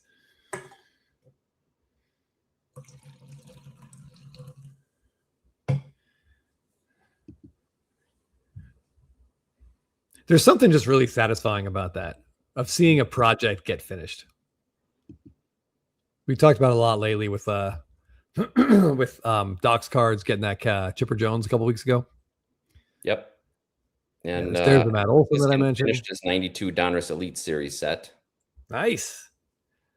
Well, we'll have to talk about that next week on a the Posey was the last one Jake needed, and there is the complete set. Ooh, great image. Yeah. This looks awesome. So congrats, Jake. Well done. All right. Talked about this gentleman earlier today, but Gigi's Cards wanted to sort of call out his wife, who is now officially, in his own words, a true card nerd, because this is actually her image variation of Yamamoto. And she is now officially collecting image variations just like the rest of us. So Taryn, if you're watching, welcome to the club. Yes. It only gets worse. So welcome. Yeah. Oh, first time seeing a slab binder. Yes, slab binders are great. There's multiple sizes. Chris has one that weighs about 30 pounds when full of slabs. So yeah, they're great. Yeah, they're really cool. I like this, just like a regular binder. It's so much better than a box. You can flip through them and actually look at your cards, but the one I have is too big to take to a show. I took it to like a West Coast card show, and after 3 hours, I was just like crawling around with my back. Carrying it around on your back. Yeah, I felt like Mike Trout running around with that 135 pounds on his back. But yeah, I like them a lot, Timmy Two Hobbies. You can get smaller ones like the one that Jake has there. It's a 4 card per page. Yeah. But yeah, so again, Taryn, congrats. This is a very cool Yamamoto. Seven Costanza's claiming responsibility. He was there last night at the Chop House, and they won. Yep. Yeah. I mean, to be fair, though, this was basically my fault. I got set up for the show, and I got the game on the TV that's right in front of me, and it was 5-3. And then we went live, and they lost like 80-5. So I think that was more my fault than yours, but It might have been. Yeah. if you want to take some heat, I'll let you have it. Okay. So up next, an account called Berkshire Baseball Cards posed a question, and I will pose the same question to all of you. He says, in this particular instance, is a sticker auto okay? How do we feel about this particular sticker auto?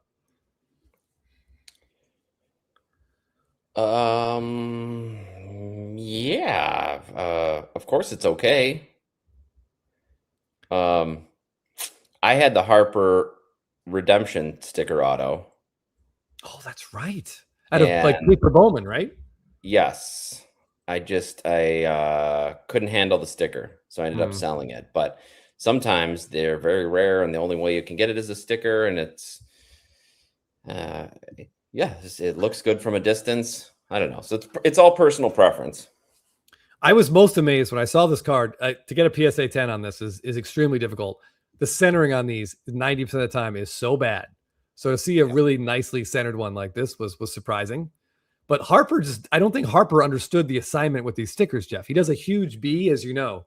And the top of his B is just off of almost every single one of these stickers that I've seen. They're all cut off. Yeah. Yeah. So I still do not. I would rather have this card without the sticker, but Agreed. You find me a PSA 10 copy with the sticker, be hard pressed to say no to that. No, but then I'd probably sell it and buy something else. Yeah, the signature looks like it says 0 home runs. Yeah, sadly it does. Oh my God, it does. Yeah, his B, he's a big bottom guy, because his B, Jeff, has like the bottom is huge. Yes, he likes to like a Kardashian looking left. Yeah. Okay, hold on. Where was somebody asked a question back there? Professor's dugout. I'm going to say yes. I think that's generally a good idea, particularly come tax time. You might find yourself in an awkward position if they don't know in advance. Yeah, or if electricity gets turned off. That's right. Yeah, demand. I mean, I'm very anti-sticker, but this is 2012 flagship. They Topps still did this recently up until like, gosh, I want to say they did it in 2018. I don't know if they did it after, but they put stickers on SSPs and some SPs, Jeff. I mean, 2019 as well, because I know Guerrero has one. Maybe 5 copies of each. Right, like the Gatorade bath for Soto. Yes. Yeah. But anyway, all right, let's. Hey, Retro, thank you. Retro Causality just threw us $10. Thanks for all the fun every Thursday in my garage prodding about your alleged curse. It does feel real at times. It does feel real. Yes, but thank you, buddy. Trust me, it feels extremely real to me as well. Please don't stop prodding me about it. Totally fine. So, Jeff, do you remember JB Cards 1991 posted this really cool Aaron Judge? Do you remember being at our Blabbin hangout at the West Coast Card Show in February, and one of these popped up, and we were like, "What is this? What is it?" Because it wasn't on the checklist at the time. They didn't have it. Was a beautiful card, and immediately you and Jake and I were like, "Oh man, imagine if Aaron Judge had this card in 2017." Yes. But yeah, eventually we found out it's called a Through the Years Golden Mirror SSP, and they're like reimagining rookie short print that didn't exist at the time. Exactly. What a player's Golden Mirror would have been if they had it at the time, and I believe they're putting 5 in each set, Chris. Correct. Yep. And some are better than others. This one, especially compared to the card he did get in that flagship set, is a huge improvement. Yeah, if this were his base card, my goodness, it would be huge. It would be enormous. But the SSP he got, we like. The bat underarm in the dugout is a cool shot, but this is obviously way better. I don't know what the print run of these is. It's probably like around 10. Doesn't seem like they pop up very often. So JB Cards 1991, congrats. This card it's pretty great. Yeah, and I see in his description he says he asked you initially when it hit to see if you knew what it was. It was confusing. It was the first time they had done this, and like I said, these cards hadn't shown up on the checklist. Well, now they do. Now they're on the checklist, of course, but at the time we had no idea. Yeah, and sifting through that Series 1 checklist, you get that Excel sheet that Topps puts out. I mean, it's brutal on the eyes. Stuff. Yeah. Yeah. It takes a while, but yeah. So this card is awesome. Congrats on the pickup. It's a pretty stunning image. All right, what do we got next? I agree. It's a great shot. Yeah, horizontals like this. And they know we love them. They've seen, I mean, Topps is well aware that Ohtani Stadium Club card is like a $280 base card. They know we like stuff like this, but hey, we'll still just get Cam Schlittler walking into the ballpark. Is what it is. Jay Ears is making a suggestion. We get a Kirby Puckett through the years of him in a pool hall with about 10 women. Probably getting ready to kill the Brewers the next day, no matter his 2 hours of sleep. Yeah, that would be great. I'll be honest, if I don't get that really reference. Nice I don't necessarily get that reference, but I love the idea of the card. Yeah, Kirby Puckett had his different sides for sure. Pack Therapy says this is by far my favorite show. You guys have any merch? We don't, but nope. Maybe someday, Chris. Yeah, maybe someday. Okay, all that talk of Kirby Puckett just reminds me of the Fresh Prince of Bel-Air episode where Uncle Phil, Will is getting hustled in a pool hall, and Uncle Phil shows up and just perfectly like hustles the hustler, and it calls for his personal pool cue. Come on, Jeff. You know you've seen it. Did you not watch the Fresh Prince of Bel-Air? Nope. Oh, come on. He's like, give me Lucille. And that's his name of his pool cue. And he like puts it together and just absolutely dominates it's a great montage. That actor that plays Uncle Phil is so great. Also Shredder, I think, on Ninja Turtles. Neither here nor there. Grab Lucille. That's yes. Jeffrey, grab Lucille. Oh, it's amazing. All right. Another question, Jeff. Which of these two Gatorade bats do you like? All right, let's take a look here. I guess I kind of like them both, but I'm going to go with the one on the left. Oh, God, sorry. I was just spitting out, reading Jay Ears. Kirby said 2 5s was like a 10. Amazing. Yeah, so Tribe Wax Collector posted these two Gatorade bats and asked which one we like better. And there's a lot of water. There's a lot of detail in these two photos, Jeff. They're very detailed. They had a very quick camera shutter speed on those. Wow. Yeah. Oh, Lamar, I like that, Jeff. I like this design I'm seeing. Yeah. Maybe we have to get it and walk around at the National with them. We may have to get our thumbnail. What am I trying to say here? Designer? Yeah. To work on this for us. That's a good idea. Thumbnail engineer. Thumbnail engineer. I like that. Yes. Yeah. So the J-Rod is, I'd rather have a J-Rod card, but I'm a sucker for a rookie cup. Agreed. I think that's directed at you, Jeff. Oh, come on, Reds collector. Never was a fan of Fresh Prince Bel-Air. I don't know if I just missed I don't know why I missed it, because my wife likes it. She watched all the episodes, but I saw a lot of 80s TV, not so much 90s TV. Fair enough. There's 3 things about the Fresh Prince of Bel-Air I'm just going to mention real quick, and then we'll go to the next. The extended version of the theme song is on like Apple Music, and it is way too long. There's so many choruses that he just wrote that they edited out.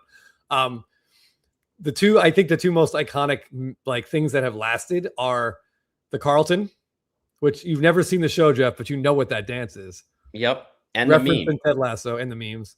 And Uncle Phil throwing Jazz out of the house was my absolute. It was like they get it like 2 or 3 times a season, and it's like low angle shot of Uncle Phil just throwing Jazzy Jeff like out of his house in the bushes or something. Well, and I always see the meme of the empty house. Is that like the final episode? The meme where Will walks in and the house is just empty all the time. Probably. Yes. All the Seinfeld. Yeah. Yep. Somehow not the Simpsons though, which is crazy. But that's neither here nor there. Yeah. No. Well, I'm not as strong as Uncle Phil, and Jeff is definitely taller than Jazzy Jeff for sure. I do have to say though that I bought that tape, the DJ Jazzy Jeff Fresh Prince tape, when it first came out. So I was a big fan of the music. Parents just don't understand. I mean, yeah, when you're a kid, I mean, that was top notch. Yep. Great videos. Watched all the DJ Jazzy Jeff Fresh Prince videos. Yeah. Do you know that they remade Fresh Prince, Chris? Are you watching the dramatic retelling of Fresh Prince? No, I saw the billboards on Bel-Air.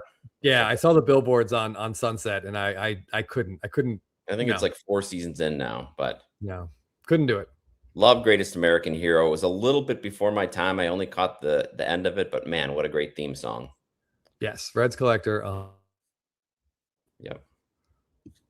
Oh, Saley Gilmore. Yeah, that is a surprisingly powerful episode. Like, you just don't expect that kind of thing to be on that show. Yeah, I've seen that. Yeah, that's good. That's good stuff. Yeah. Yeah. That's how we knew that guy would save the world numerous times, Will Smith. Use of dummies for stunts in 90s sitcoms is the best. Married with Children had some great ones too. Oh, this could hijack the entire show. There is an episode of Married with Children, Jeff. The whole episode is built on bad dummies being thrown off the roof of the house. It is, I shit you not, a two-parter where Al is putting a satellite dish on the roof. And the whole episode is just he and the neighbor Jefferson, just their dummies getting thrown off the roof, and the wives betting on who's going to fall next. And I'm in tears. I last saw it like 2 years ago, and I was in tears laughing. And I think my wife was packing a suitcase because she didn't think she could stick around. I do remember that one. I have to watch that one again. I didn't remember that it was 2 parts. Oh, of course. I mean, you can't pack all that humor into into just one 23-minute episode. Yes, Al falling off the roof. Oh, the No Ma'am Club. Yes. Yeah. Yeah. I'm not gonna say that Married with Children. Yeah, every single time the way the dummy would land and like Bud falls off the roof, and it was always like neck first, some of his head like at a weird angle. Oh my God! All right. Yes, please bring that shirt to the National so we know. Oh, look at Eric. Ever seen the Strasbourg pie in the? Yes, this pie in the face has given Chris nightmares for many years and has came up many times on the show. Congratulations on your purchase. Yes, I love that card. The Elvis-looking mask. But we just had a recent exchange about that in our text chain, Chris. Yeah, with Jake. Yeah, there's a little history of Strasburg's Topps rookie cards. It's a shame, honestly, that he didn't. All right, if you're a fan of the Nationals, and I think we have a couple in the chat here. How would you rate Strasburg's career for you? Because he gave you a World Series, right? Yep. He was unbelievable that October, but it killed him. It was that was his career. Like his arm, his body couldn't recover from it. No, worth it or not worth it? Paid him for it handsomely, like to the tune of $200 million plus. It was like Brandon Woodruff payment. Well, times 4.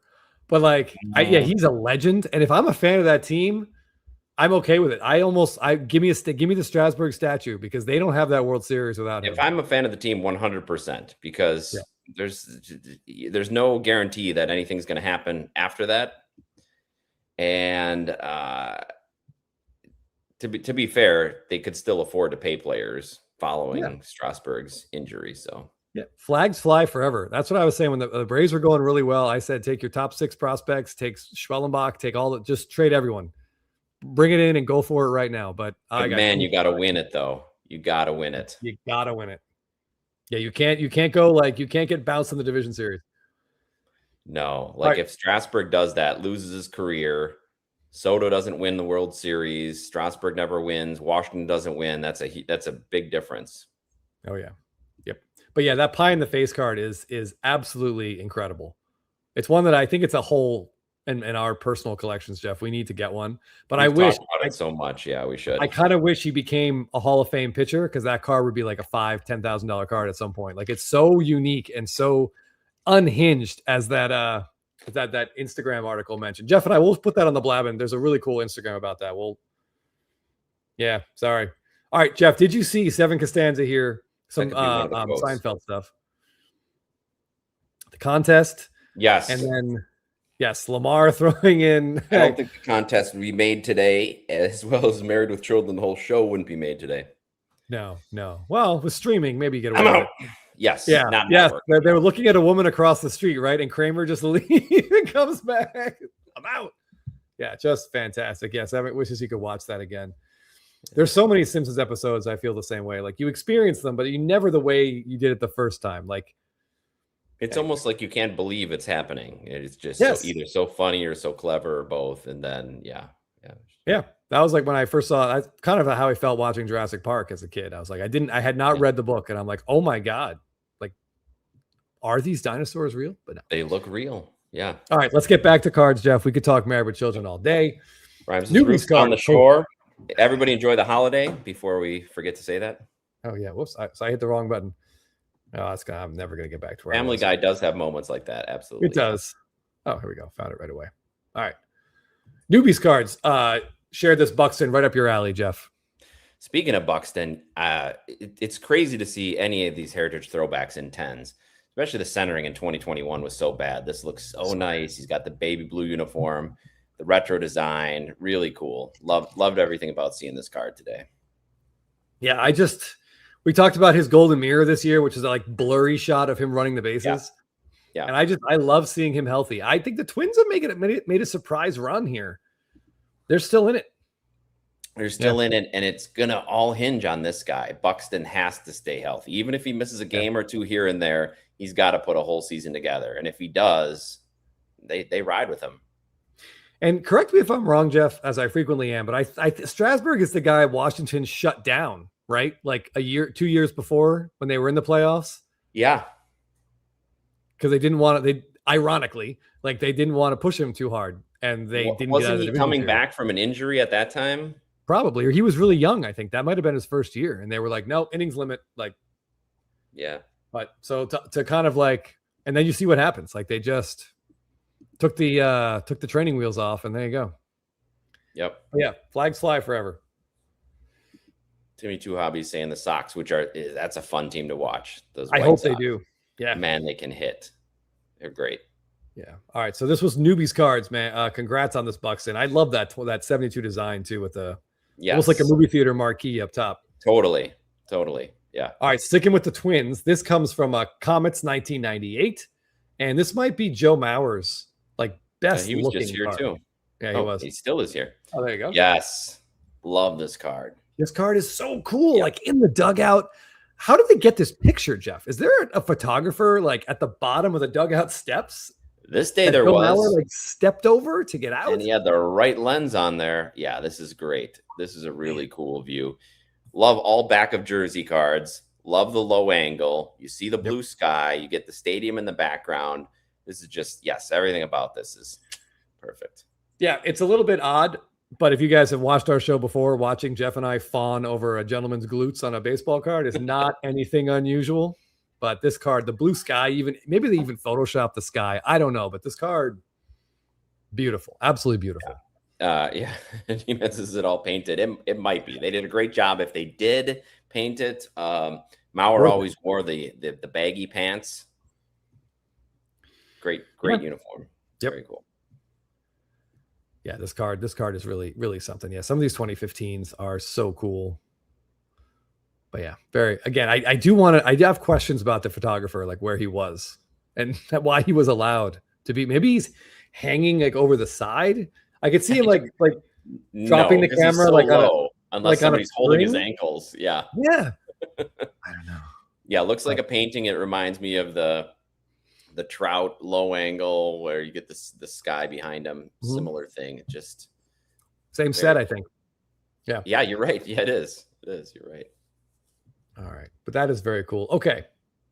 So this is also a little call to action. If anyone has it. So 661 Collectibles has been trying to get this 2025 Dancing Dodgers set complete. And he's missing one card, Jeff. He's got 9 out of 10. Let me take a look. Who's he missing? Well, it's a blessing and a curse who he's missing. He's missing the one that might be the easiest to find, but the one that's going to cost him the most money. I don't see no Ohtani on there. There you go. That's who he's missing. Yeah. So if anyone has this Dancing Dodger card and they're not going for the set, or maybe they're just willing to help out a fellow collector, Cardboard Showcase, I'm mostly looking at you. You're the only person who I think might have this Ohtani card that I know of. He probably has a couple of them. Yeah, I bet you've got two. You're not going for the set. Help 661 out. Low grade, high grade. Yeah, see what you guys can do. It's this will be a very fun set to see completed. Yes, people either love, or maybe that's too strong, really enjoy the dancing or hate the dancing, like Teapot. Teapot hates the dancing, hates it with a passion, and it's definitely been passed down to the younger kids. You see this at all the Little League games, especially out here in Southern California. Gets to second, they do a little dance like this. Yeah, crazy. And I believe I think we heard in a couple interviews this started with some weird dance Freeman was doing at a wedding, and now they just do it. Right. Like, yeah, I honestly I just don't know if my hips could handle this. Like, I feel like if I did it, I'd be on the IL right away. But yeah, by the way, I thought the Cardboard Showcase, of course, has this card. Good for you, buddy. Yeah.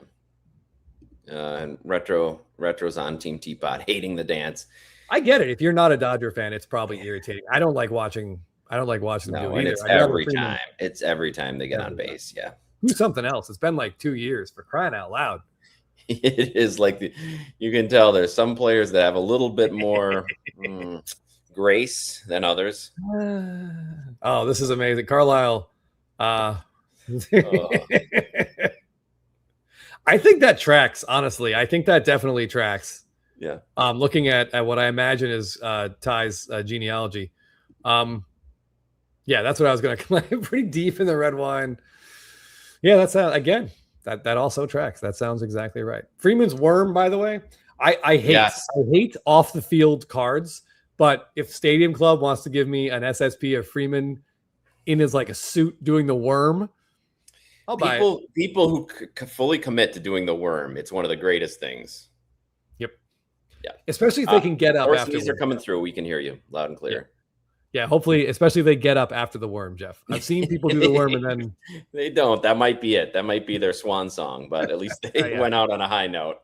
Yes, totally agree. Yeah, Eric Rushing. Did you guys notice? I saw this when So after Rushing and Ohtani had their we'll call it an issue. The following game, Rushing homered. Ohtani was the first player out of the dugout to congratulate him. So he is fully aware of what team chemistry means. Yeah. And I'm sure he's willing to fake it with Dalton Rushing as much as he needs to. And maybe, but it seems like Ohtani is such a genuine guy. I wouldn't be surprised if it was real. Like it was good to see Rushing go up and take all the lumps that he got from the press after that game. And so, yeah, I could see Ohtani being like, okay, yeah, let me give you another chance. Give you another chance. He's a good guy. Team chemistry, you're right. That's it. Hopefully Rushing has a dog, because that would at least give them some common ground. He treats the dog well. Yeah. And Michigan Cards and Grass, if you guys have not read or heard the Josh Naylor closet knife story, just complete insanity. I'm not even going to attempt to paraphrase it, but Jeff, if you want to, feel free. No, it's worth reading. And if John Boy had a nice lip reading of the Josh Naylor, Austin Hedges interaction on the field from the other day. And the biggest takeaway I had from that was Naylor was challenging him to do something. And of course they had been roommates for a long time. And Hedges, you can read his lips. He's just saying, nobody likes you, not even your teammates. Nobody likes you. It's very funny. So it's worth checking out on John Boy. Oh, man. Okay. Jeff, can you pull up that Paul Goldschmidt comment that someone just left? Okay. Yeah, there was a moment like this, unfortunately, with Freeman that was captured on a card. And the way you describe this, SD Pliskin, is exactly what this card is. It's Freeman's second year Topps image variation.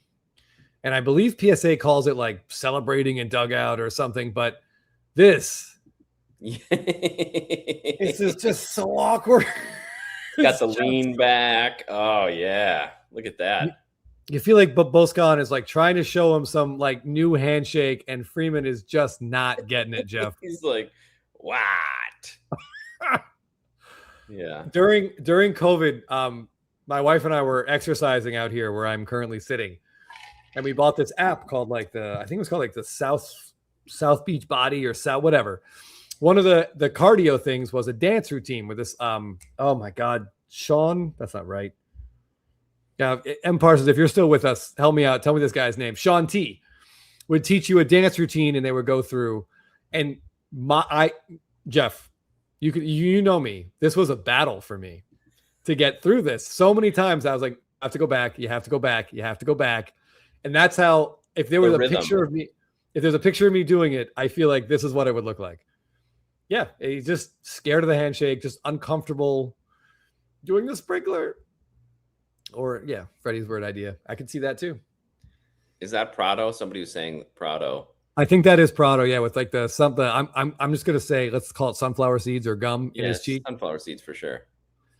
His cheek is freaking me out. He's got a full load in there.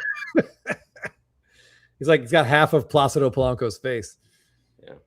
Yeah. You finished your table yet, Chris? Any updates on your table? No updates. But I will post a video on Instagram, maybe a short on YouTube, because between now and next Thursday, we'll probably do the pour because our friend comes in Tuesday night.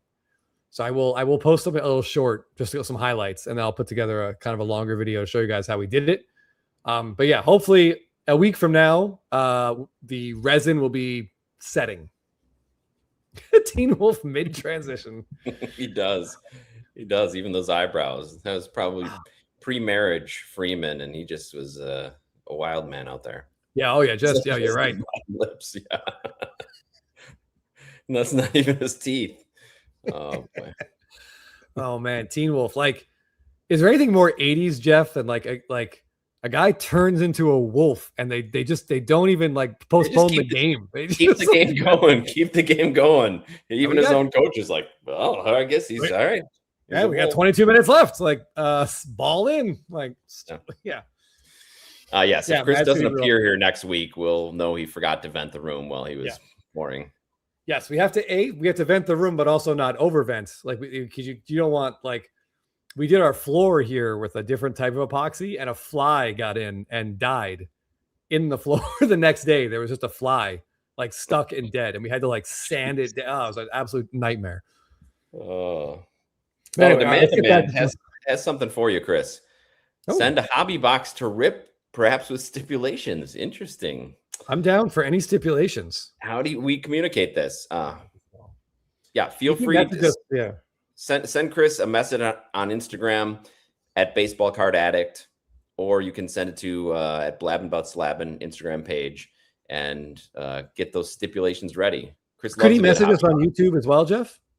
Can you message us on YouTube? Like, do you message our YouTube account? I think you can, or I think if you message it, it comes to my email. My email is associated with this thing we've got going. So yes, message us and we'll figure it out. That's awesome. Oh, Demand's not on Instagram. Well, feel free to shoot me an email. My email is in the Blabbin About Slabbin description about us and on YouTube. Yeah, make sure we can get in touch. Thank you. All right, some other Freeman cards posted today. I want to run through real quick. As much as I hate him being in the Dodger uniform, I really like this. I'm concerned about the bugs I'm seeing here, Jeff. I really like this batting cage SSP from 2022 update.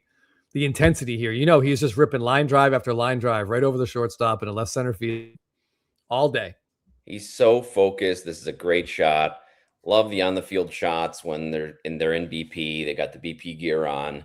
And it's funny to see the difference in this picture compared to the one you just showed. It's funny. You could tell it's a older, wiser, more focused. This guy's putting in work.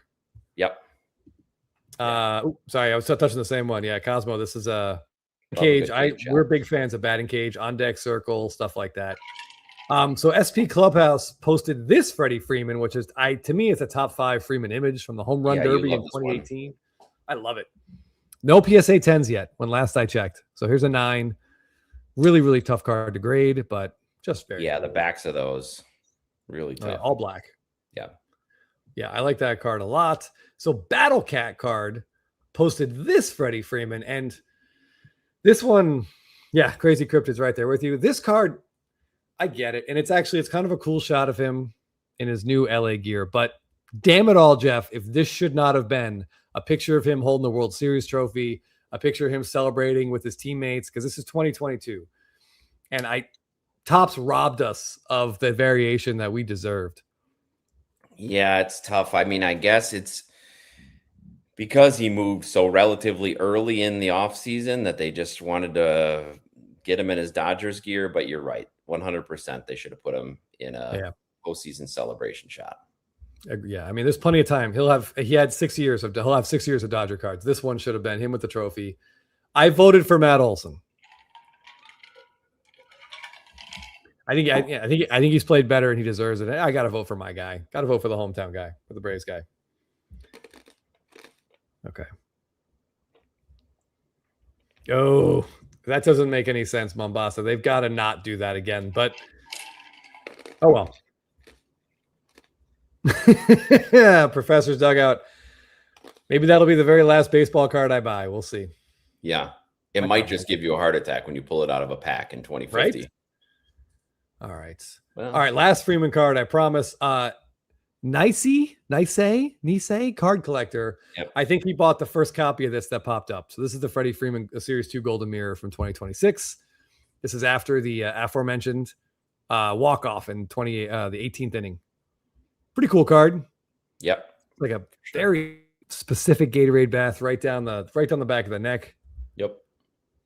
But cool card. Yeah, I like how they framed it. I like that they went horizontal so you can see what's going on in the background. That's great. So if there's all those of this, probably have to get one. All right. Trout Collector 5 beat me to this today. I was gonna post one, but his post is better. Did. Yeah. Love this card. I'm glad as someone who collects Mike Trout like this guy, I'm glad he got one. Yeah, this is a cool card. This from the very beginning when they were showing mock-ups of what was coming out in this set. Chris had his eye on this and he picked one up. Trout Collector 5 obviously did the same. It is a very good marriage of sports and entertainment in Anaheim. Yes. Good shot. And by the way, Doc's cards, I totally agree. After the walk-off grand slam 2 years ago, he was like at the screen and he and his dad were just like, they didn't know what to do. Like emotions, they're just like, ah! Yeah. That would have been an amazing card. Maybe too personal a moment, but an amazing, amazing card. And I'm kind of sad we didn't get it. But, oh well. But yeah, Trout Collector 5, congrats on this. And I'm wondering if Comets 98, if you're still with us as a big Trout guy. Remember, Jeff, Comets 1998, he collects Trout image variations. Like that is his niche. Yeah. Does he count this card? Would be my question for him. Or does he not? Because it's not a Mike Trout base card, but it's very clearly. For me, and this is kind of weird probably, but for me, I look at it as if the player's name is on the card. So for me, this is because it specifically says, what is this? It does Disney. Yeah. What does that say? Disney blank, Disney gang, Disney icons, meet Trout. Okay. I'm glad you saw that because so for me, since it has his name on there, I'm sure it has it on the back. It has him. I would consider it, but it'd be interesting to know what he thinks. Yeah. Yep. The quads and the calves. Trout's calf game is pretty good. There, by the way, I'll try to speed up as we go through here, but there was a lot of really cool Mike Trout cards today, Jeff. Yes. A lot of Trout cards, not all just signing autographs. That's right. And that's what I was really excited about. This samurai helmet one is awesome. And it's just I every time I see it, I chuckle that his left hand, there's no one high-fiving him because like there's no one there. There's just no team. Like he's just by himself. Nice little metaphor. He's just waiting to come down. Yeah. But I this is one of my favorite Trout flagship SSPs because it's very unique. And like you said, he's not signing autographs.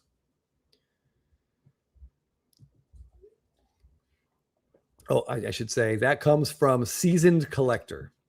If you guys want to, everyone should be following these guys that I'm mentioning. Their accounts are great. Cards and Dreams poses 2018. This looks like a painting, like an oil painting as well. All right, bring it up. I forgot to hit the share. Dang it. There we go. Yes. Yeah, and it's unusual. Usually we don't get this view. You get either the swing. Yeah. Or the follow through on the swing, but here the bat's already gone and he's still watching the flight of the ball. Very cool. What I like about this too, I don't think Jake is still with us, but I like to think that Trout's watching this ball fly through the air at his home park and land just over the yellow line for a home run. Got to be over the yellow line for the home run. Hey, Matt Reed, thanks for joining us. Yes, Matt Reed excitedly waiting a PSA return. Best of luck. Yeah. Cosmo with a question about 2016 Stadium Club. Holding bag fan signing, super low slab pop, not popular. Not Trying to popular. picture what that autograph one is. Give me a second. Yeah, I would say it's pretty popular. It's nicely framed, Jeff, so you get a lot of the people. Jake says, screw that yellow line. All right, I knew he was still there. Demand. Cards and Dreams is an homage to Cocktail and Dreams from the Tom Cruise movie. Okay. I didn't get that, but I love Cocktails and Dreams. Yeah.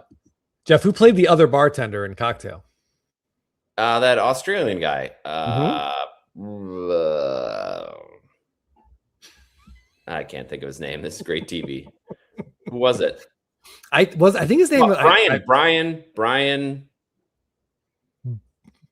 Does it start with a B? It's a color. Brian Brown. Yes. There you go. I knew it was in there somewhere. Yeah, it's in there. See, it's we just got to get it. You got to get it. Push all the information about your kids out of the way and get to the Brian Brown. There you go. Ryan Keith. Yeah. He might have been another bartender. Who knows? So this is the Mike Trout card in question. I like this one. You can just see people literally. It almost has like a zombie movie feel to it. People trying. This is one of his better signing ones for sure. Yeah, and one of the earliest ones. And now since almost every year, every other year at least, he's got some sort of autograph signing variation. I like this one a lot. I would not describe it as not popular. I wouldn't describe it as one that people don't like. What is happening over here? Super low slab pop just means it didn't have much demand. Well, or it's just this probably means they weren't printed very high. Not a high print run, and also 2016 was still a year of BGS. So 2017, even 2018. So check that pop report too. Yeah, but I mean, this was early. Like the hobby really boomed in like 2019, 2020, 2021. And this was before then. So these print runs were lower. These cards are really, really hard. But I'm saying if he's only looking at PSA, he might miss out on some of the. Yeah, check BGS as well for sure. But I don't think you're going to find a ton. Love that one. Yeah. All right. Yeah, I like looking at more Trout cards. Hold on. And where were we? That one. This one. I like this one too because it's very unique. Jet Breaker shot Trank. I like this one. It doesn't look like Mike Trout though. It doesn't. No. It's weird. But I like this card a lot. It's really hard to find. 2021 Topps Chrome SSPs are just really, really tough. They're almost never centered as well. And for 20, I was just going to say it's perfectly centered for 2021. That's about as good as you're going to get. Yeah. By the way, Trent here is a really cool dude. He will be at the National. Jake and I ran into him last year. He's a fun guy. He puts up really good Instagram videos. But I think he's doing some shows now for Sports Card Nonsense, I think. Oh, all right. I think you are, Trent. Anyway, keep fighting the good fight. Yeah. But if you go to the National, feel free to say hello to him. Fairly personable. All right. But Matty H cards, though, Jeff posted what I think is the best Mike Trout image variation. We'll call it an SSP. And you know which card this is. You mean the hat backwards from 2016? All right, second best. We got yes. I knew this one would pop up today, and once again, an excellent production effort from Matty H. Very cool. He's got a couple cards with dogs on, which I believe gets mentioned in the comments a few times, of course, including by GG Cards, I believe, right there. There it is, right there. A great card. Awesome. Yeah, this one is really cool. Matty H says this is the only Trout card he's ever purchased in his life, which is, I mean, I think he did really well. And by the way, kudos to Mike Trout for his dog petting technique. We have both the top of the head getting a gentle rub and then a scritch in the chin. Yep, the scritch. He's got the scritch. This is not the dog that's in heaven. You could see it. How do I phrase this? If Mike Trout wasn't a dog person, Jeff, this card would not look like this. But this makes me like Trout more because he correctly is petting a dog, if that makes sense. Yeah. Even the dog is looking up like, oh, is it really you? Yeah. Very cool. 3-time MVP. Yeah. 3-time. Well, only 2-time, I think, at this point. Yeah. But yeah, very, very cool card and a very, very cute dog. I got to go faster, Jeff. All right. Yeah. Flash Gordon 476 posted this Ohtani, and so many Ohtanis out there. I kind of feel like this card might be getting Again, I'm not looking at comps, so it's probably well over $1,000 at this point. But Probably. super, really rare. First year of Golden Mirrors. We got the throwback jersey, which I know Jeff loves, and the ridiculous cowboy hat. It looks so ridiculous. This looks like the Dallas Cowboys cheerleaders type of hat that they put on as the celebration. But he's happy. Team's happy. I was gonna say it looks like a kid's birthday hat at like a cheap Texas steakhouse, but your analogy is better. Yeah. But yeah, Flash Gordon 476, very cool Ohtani card. But again, left hand, no one there to high five him. No, everybody's on the right side. Yep. Staying in the front. All right. Speaking of Ohtani, our good buddy Cardboard Showcase posted this card, which is his 2018 Topps Chrome image variation. And they had green, orange, and red. They did. They had parallels of the image variation. No running gold, out onto the field. I believe it. What does BGS call it? I know PSA called it running. Base set variation. Okay. Yeah, BGS was not having any fun with it. Explicit. But he and Rafael Devers have like the same kind of image, like running out to the field. And one of the two cards kind of caught on a bit more than the other. We should have bought one rather than the other. Correct. Yes. If there's one to have two of, it's this one. But yeah, this card's pretty cool. And fun story, Jeff and I actually bought one of these years ago on my slabs, only to have the seller never ship the card. So that was a shame. That's right. I can't believe that. I hadn't thought about that in years. Oh, I think about things that we screwed up or times we were screwed all the time. Yeah.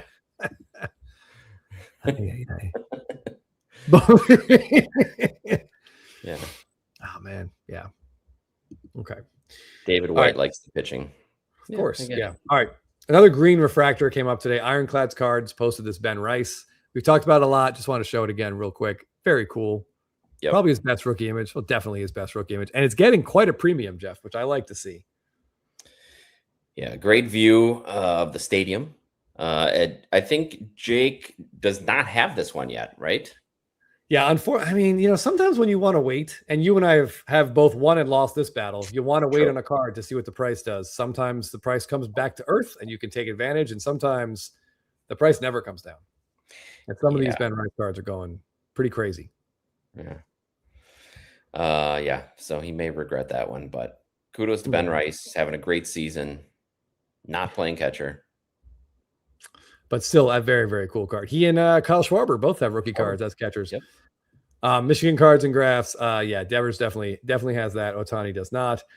Eric, I think we actually did. We tried to, and I believe the response we got was he was like, "Oh, I sold it on eBay beforehand or something," but there were no sales on eBay. But he had it at a price that was probably too low at the time. And Jake's saying, hoping I can find one at the National. Well, in which case it'll be 3x comps. Good luck. Yeah, at least. Yeah. But yeah, the one thing, I mean, we can complain, but eBay and my slabs, like for all their power, they can't. No one can make someone sell you the card. Like no, it is what it is. Jake, you're gonna have to fight Michaela. All right, you guys are gonna have to meet up like Thursday morning or Friday morning, and it's like a race to see who can find one first. Yeah, and record it. That'll be great content. Yeah, there we go. Okay. All right. Well, speaking of Michaela, Stale Cards here posted this very cool Arenado. How great would it be to be this girl? Exactly what I was thinking when I saw this one. Yeah. I don't even mean on this card. I just mean to be like a little girl. That would just be an amazing experience for anyone. But no, specifically on this card, like that would just be awesome. You would need every copy of this, and you would need Nolan Arenado to sign them. Oh yeah. And there's not a lot of copies of these. I am definitely not. Michaela, the what am I trying to say? The what levels the playing field is that Jake will be drinking.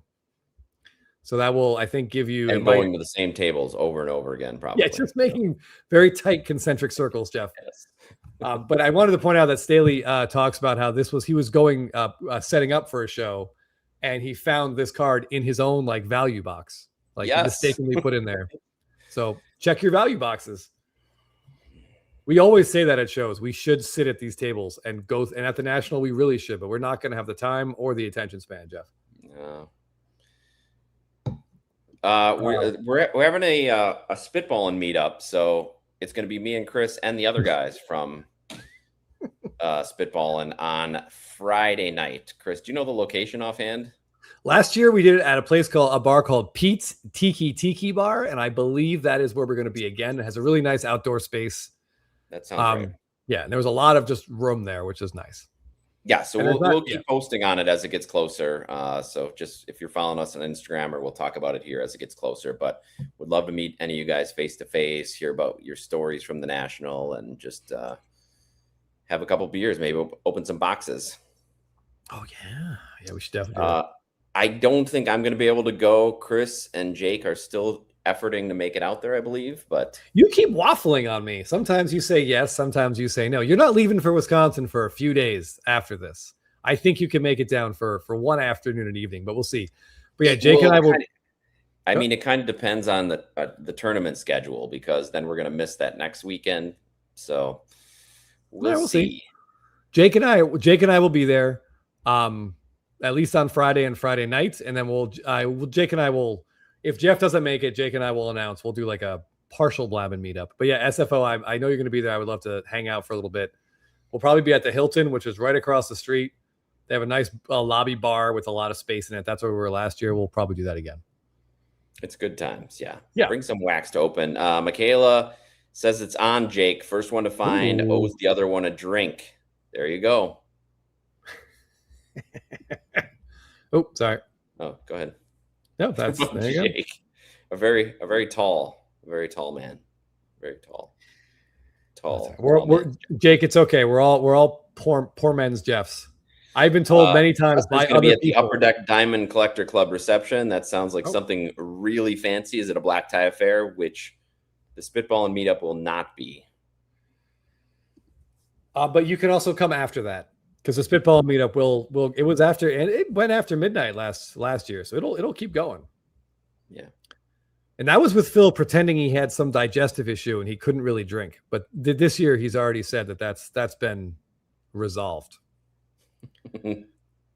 one way or the other. All right. Yes, I'm gonna get on my private jet, hop down to Anaheim, so I'll be there for the Blabbin meetup. We'll see. Oh, there you go. All right, so that was Staley's cards.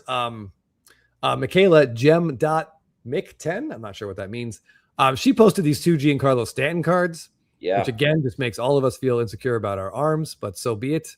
That one on the bottom, the All-Star Game one, is very, very cool with the back of the jersey and the bat up in his hands. I like both of these. The paparazzi shot on top is cool too. Yeah, it's fun to see. That top one almost reminds me of, was that Rafaela who had that one where he's in the dugout being mobbed by the reporters? Yes. And cameras out. It's just fun to get a glimpse of that perspective of these players. That side of the game. Yeah. Kind of, I think Roman Anthony's flagship golden mirror is him jogging out to that, like coming out of the dugout to that. Very clean. All right, Jeff. Brandon's PC posted this one. Tell us, what do we got here? Oh, it looks like Garrett Mitchell's celebrating. Garrett Mitchell's one of those guys, the Brewers drafted him and really had high hopes from a combo speed power guy, great defense, but he just couldn't stay healthy. And this year he's been playing more than he has in the past, and he's been really uplifting that Brewers lineup. So this is very cool to see. Love it. And it's the rookie. So yeah. Yeah, I like that. It looks like he had a couple, wasn't he like, when he was a rookie, Jeff, didn't he have like 2 walk-off hits or something his rookie year? Yeah, he came out firing for sure. He came up through the system fast. I can't remember where he went. Oregon State, one of those, but he was a really good college hitter. So he went through the system fast. I don't know. We'll just have to see how his career progresses, but it's nice to see him out there helping him out. Yeah. So someone asked, I want to just sit back here real quick. Someone said, how do you feel if you're the bald dude in the back here?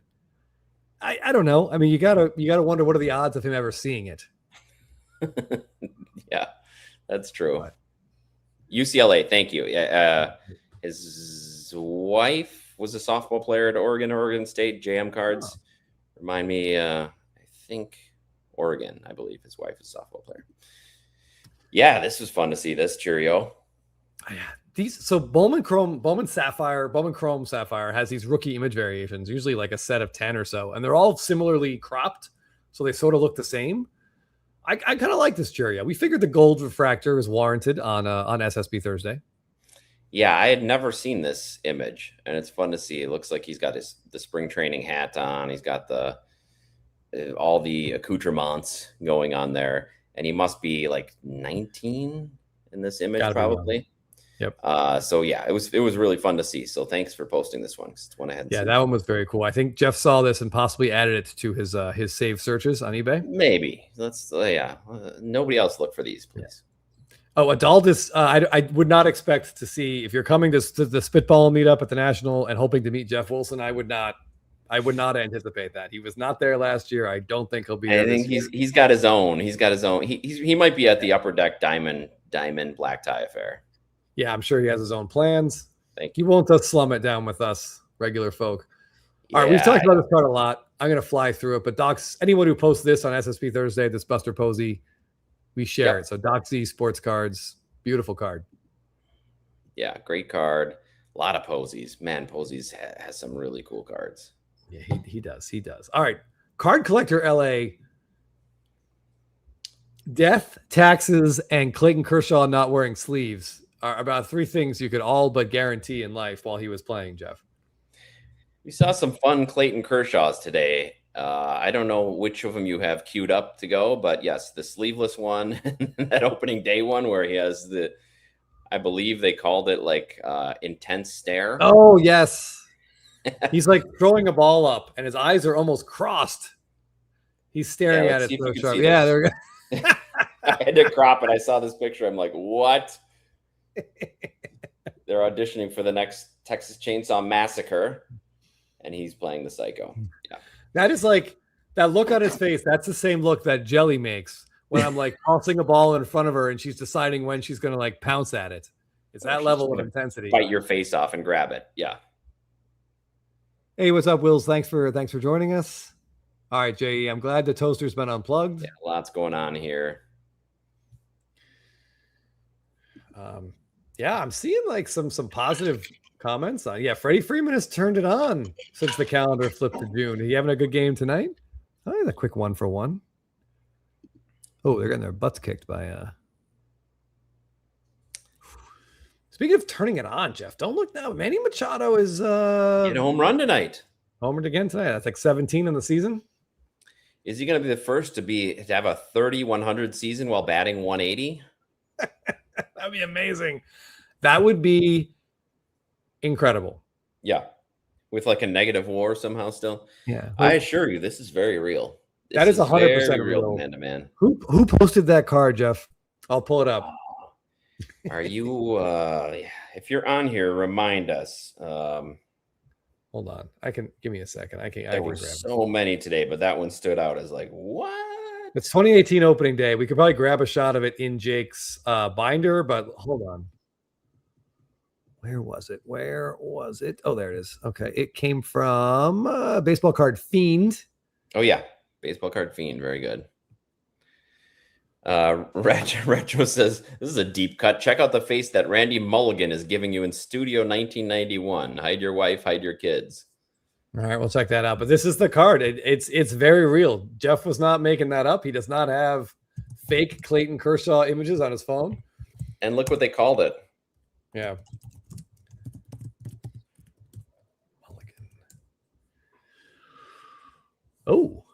Oh, no, that's not it. Did I write? What's the name? Was it 1991 Donruss Studio, Jeff? I've got it. Okay. All right. Yeah, go ahead. Pop it up there. Oh, yeah. Okay.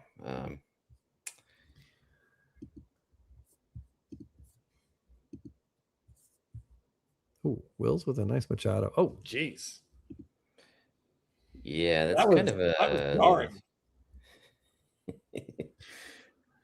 That's what they call an evil grin. That's giving off like last call vibes from it's like 1:59 at the bar. Yeah. Oh boy. Good night. Yeah. Right. I mean, that's probably one where he really wished Donruss had asked him before they put that on the card. All right. We got again. All right, that was a cool Kershaw. All right, Sports Card Collector 17 posted a couple duo cards here. We got the Dodgers duo here from this year with Yamamoto and probably laughing at Dalton Rushing. And then he also posted this the Mike Trout Ohtani SSP from 2024. Yeah, I really like that one. Yeah, they have the dual auto in that tribute set, Jeff, but it's a little bit more expensive than this one. Yeah, it's fun. It's like two old friends meeting out there. Yeah. Hey, what's it like to be on a winning team? Anyway, 2-3 Jumper posted this Tatis card. For whatever reason, man, Topps just loves to do Tatis image variations where he is not playing baseball. I don't get it, but don't love this one. No, another bucket sitting one, and for one of the most athletic players there. Yeah, one of those naturally gifted players. They could at least show him grounding out to the right side.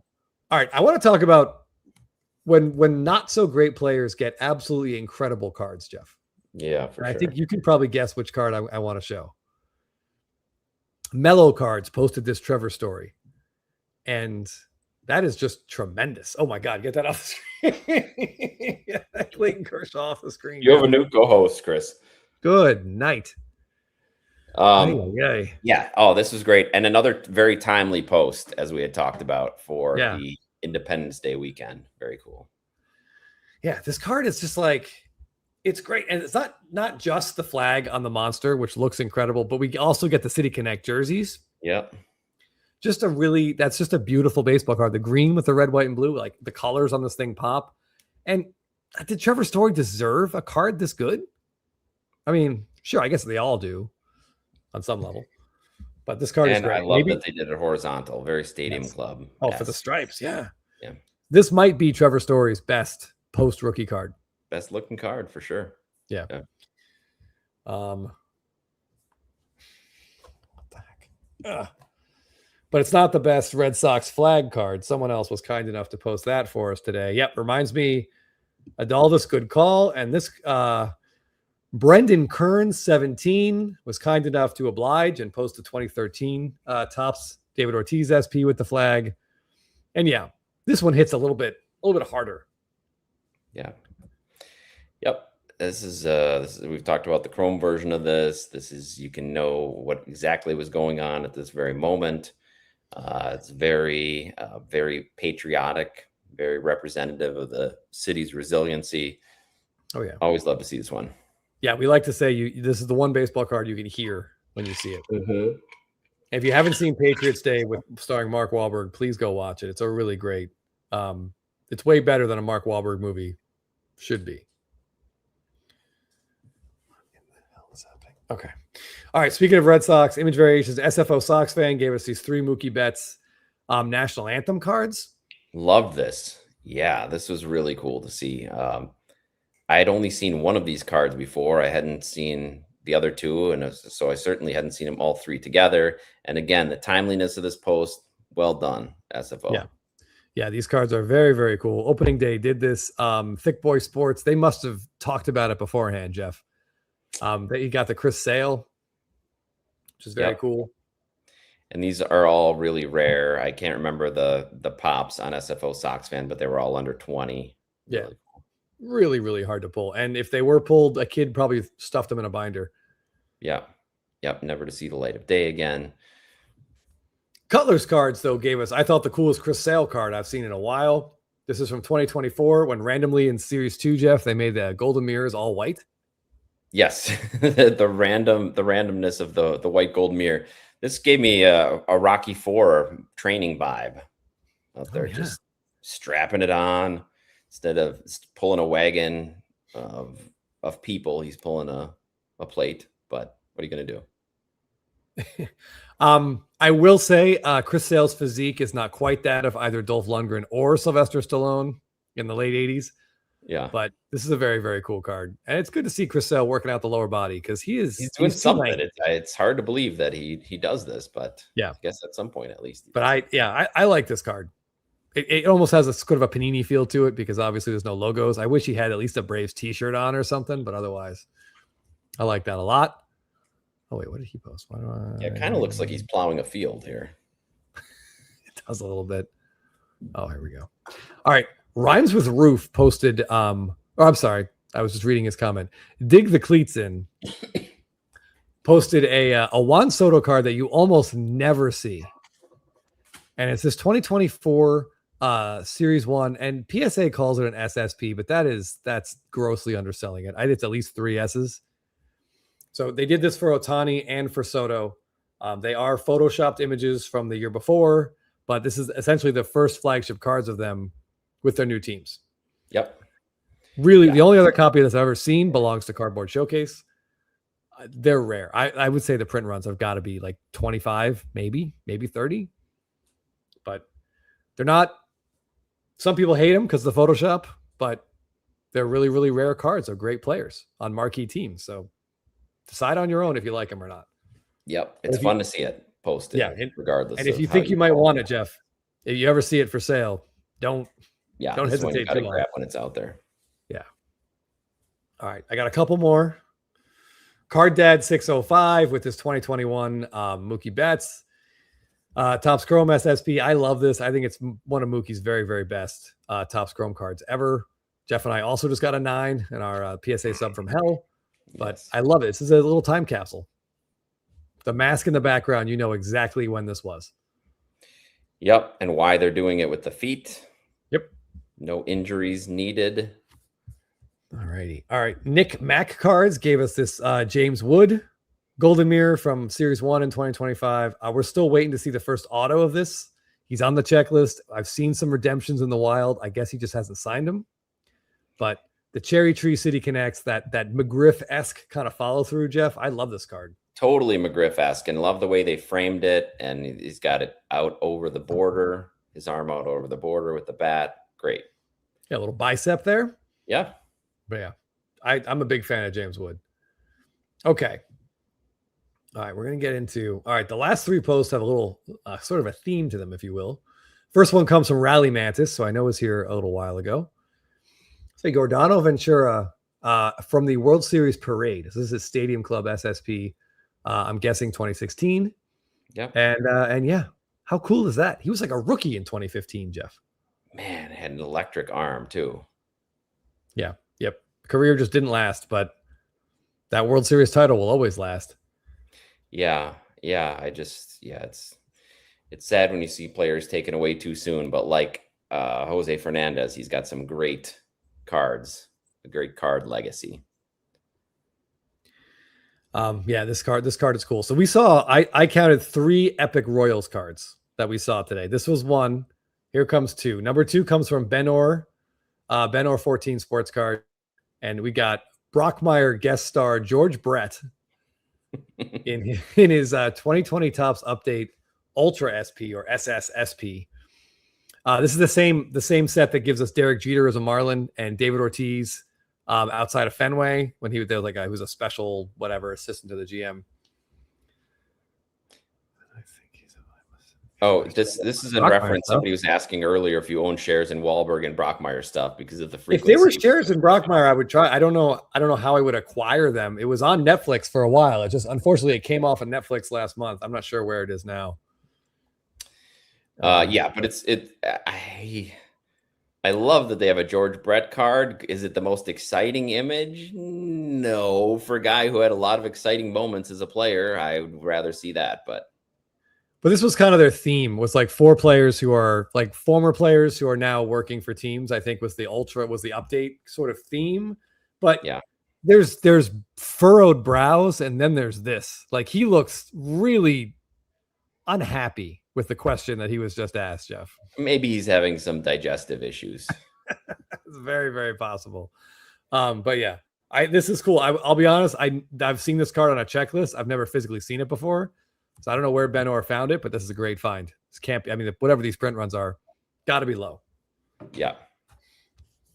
Yo, Neil, you didn't like season 4? Parts of it are okay. The weird time jump, I get it. Season 3 was near perfection, though. 1 and 3 are just great. All right. Are you ready, Jeff? I just wanted to give Unier's cards a shout out.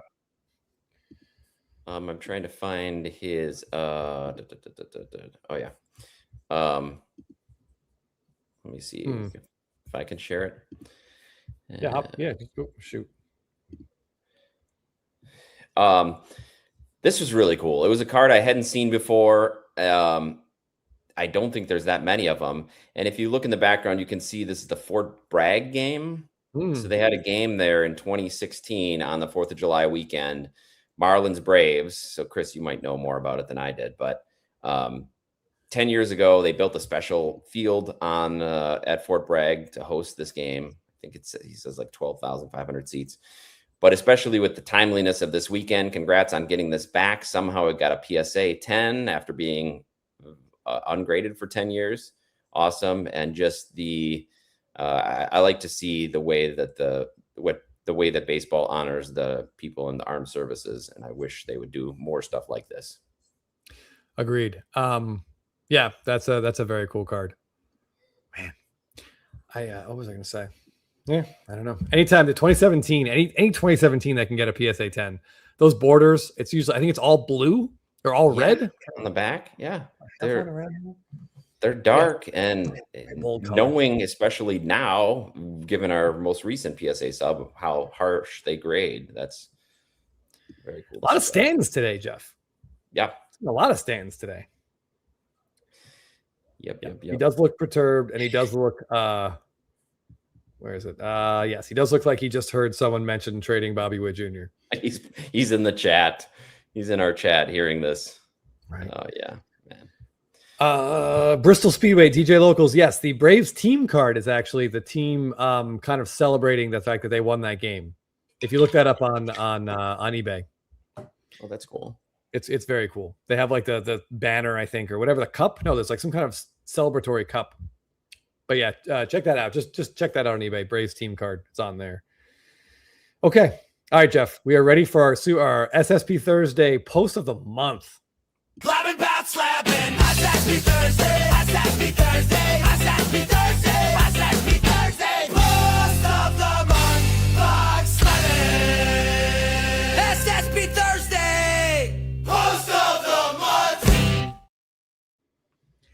All right. Normally we start SSP Thursday with a card from Homer Dome that we've never seen before, and we assume was printed at his own house or just walked out of the factory in his back pocket. But I want to take a minute and just give him a little bit more screen time and air time, Jeff, because first of all, this Salvador Perez, ever seen this card before, Jeff? Never. And wasn't this the one that Rally Mantis is telling us he had been looking for or hoping to see ever since we met him, and we had never seen it and we didn't know if it existed? Well, there it is. Yeah, this is real. This card it does exist. We have we have Salvador Perez with the World Series trophy, in the back of a pickup truck during the parade. This card is incredible. I'd never seen it before, ever. So congrats on Homer Dome for having this. But I also just wanted to point out, in the last month or so, we have talked about other collectors completing runs. Jason of Ginter Gold Fever, if you guys follow him, finally was able to land his Vernon Wells bazooka back, which is about a 20-year-old set. And he did that with the help of none other but Homer Dome cards. And Doc's Cards was able to land his Stadium Club Gold Minted Chipper Jones 2019 to finish his run of Gold Minted Chipper Jones. And you know who helped him do that? Homer Dome Cards. So this is a man of the people, a man of the collecting world. So Homer Dome, if you ever see this, congrats on this card, and thanks for being great for the hobby. Yes, shout out for being an ambassador of the hobby. He doesn't just hoard ultra rare, awesome cards. He finds people that are looking for them and shares the wealth. So kudos to that. It's part of what makes this hobby great. And seeing cards like this that you've heard exist and you haven't seen before is what makes SSP Thursday so much fun. Yeah, this is awesome. This is, if you collect a team or a player, them holding the World Series trophy it's a dream. Yeah. And it's very cool to see stuff like this. But yeah, Homer Dome, cheers, buddy. Thanks for being a great collector. And congrats on these cool cards.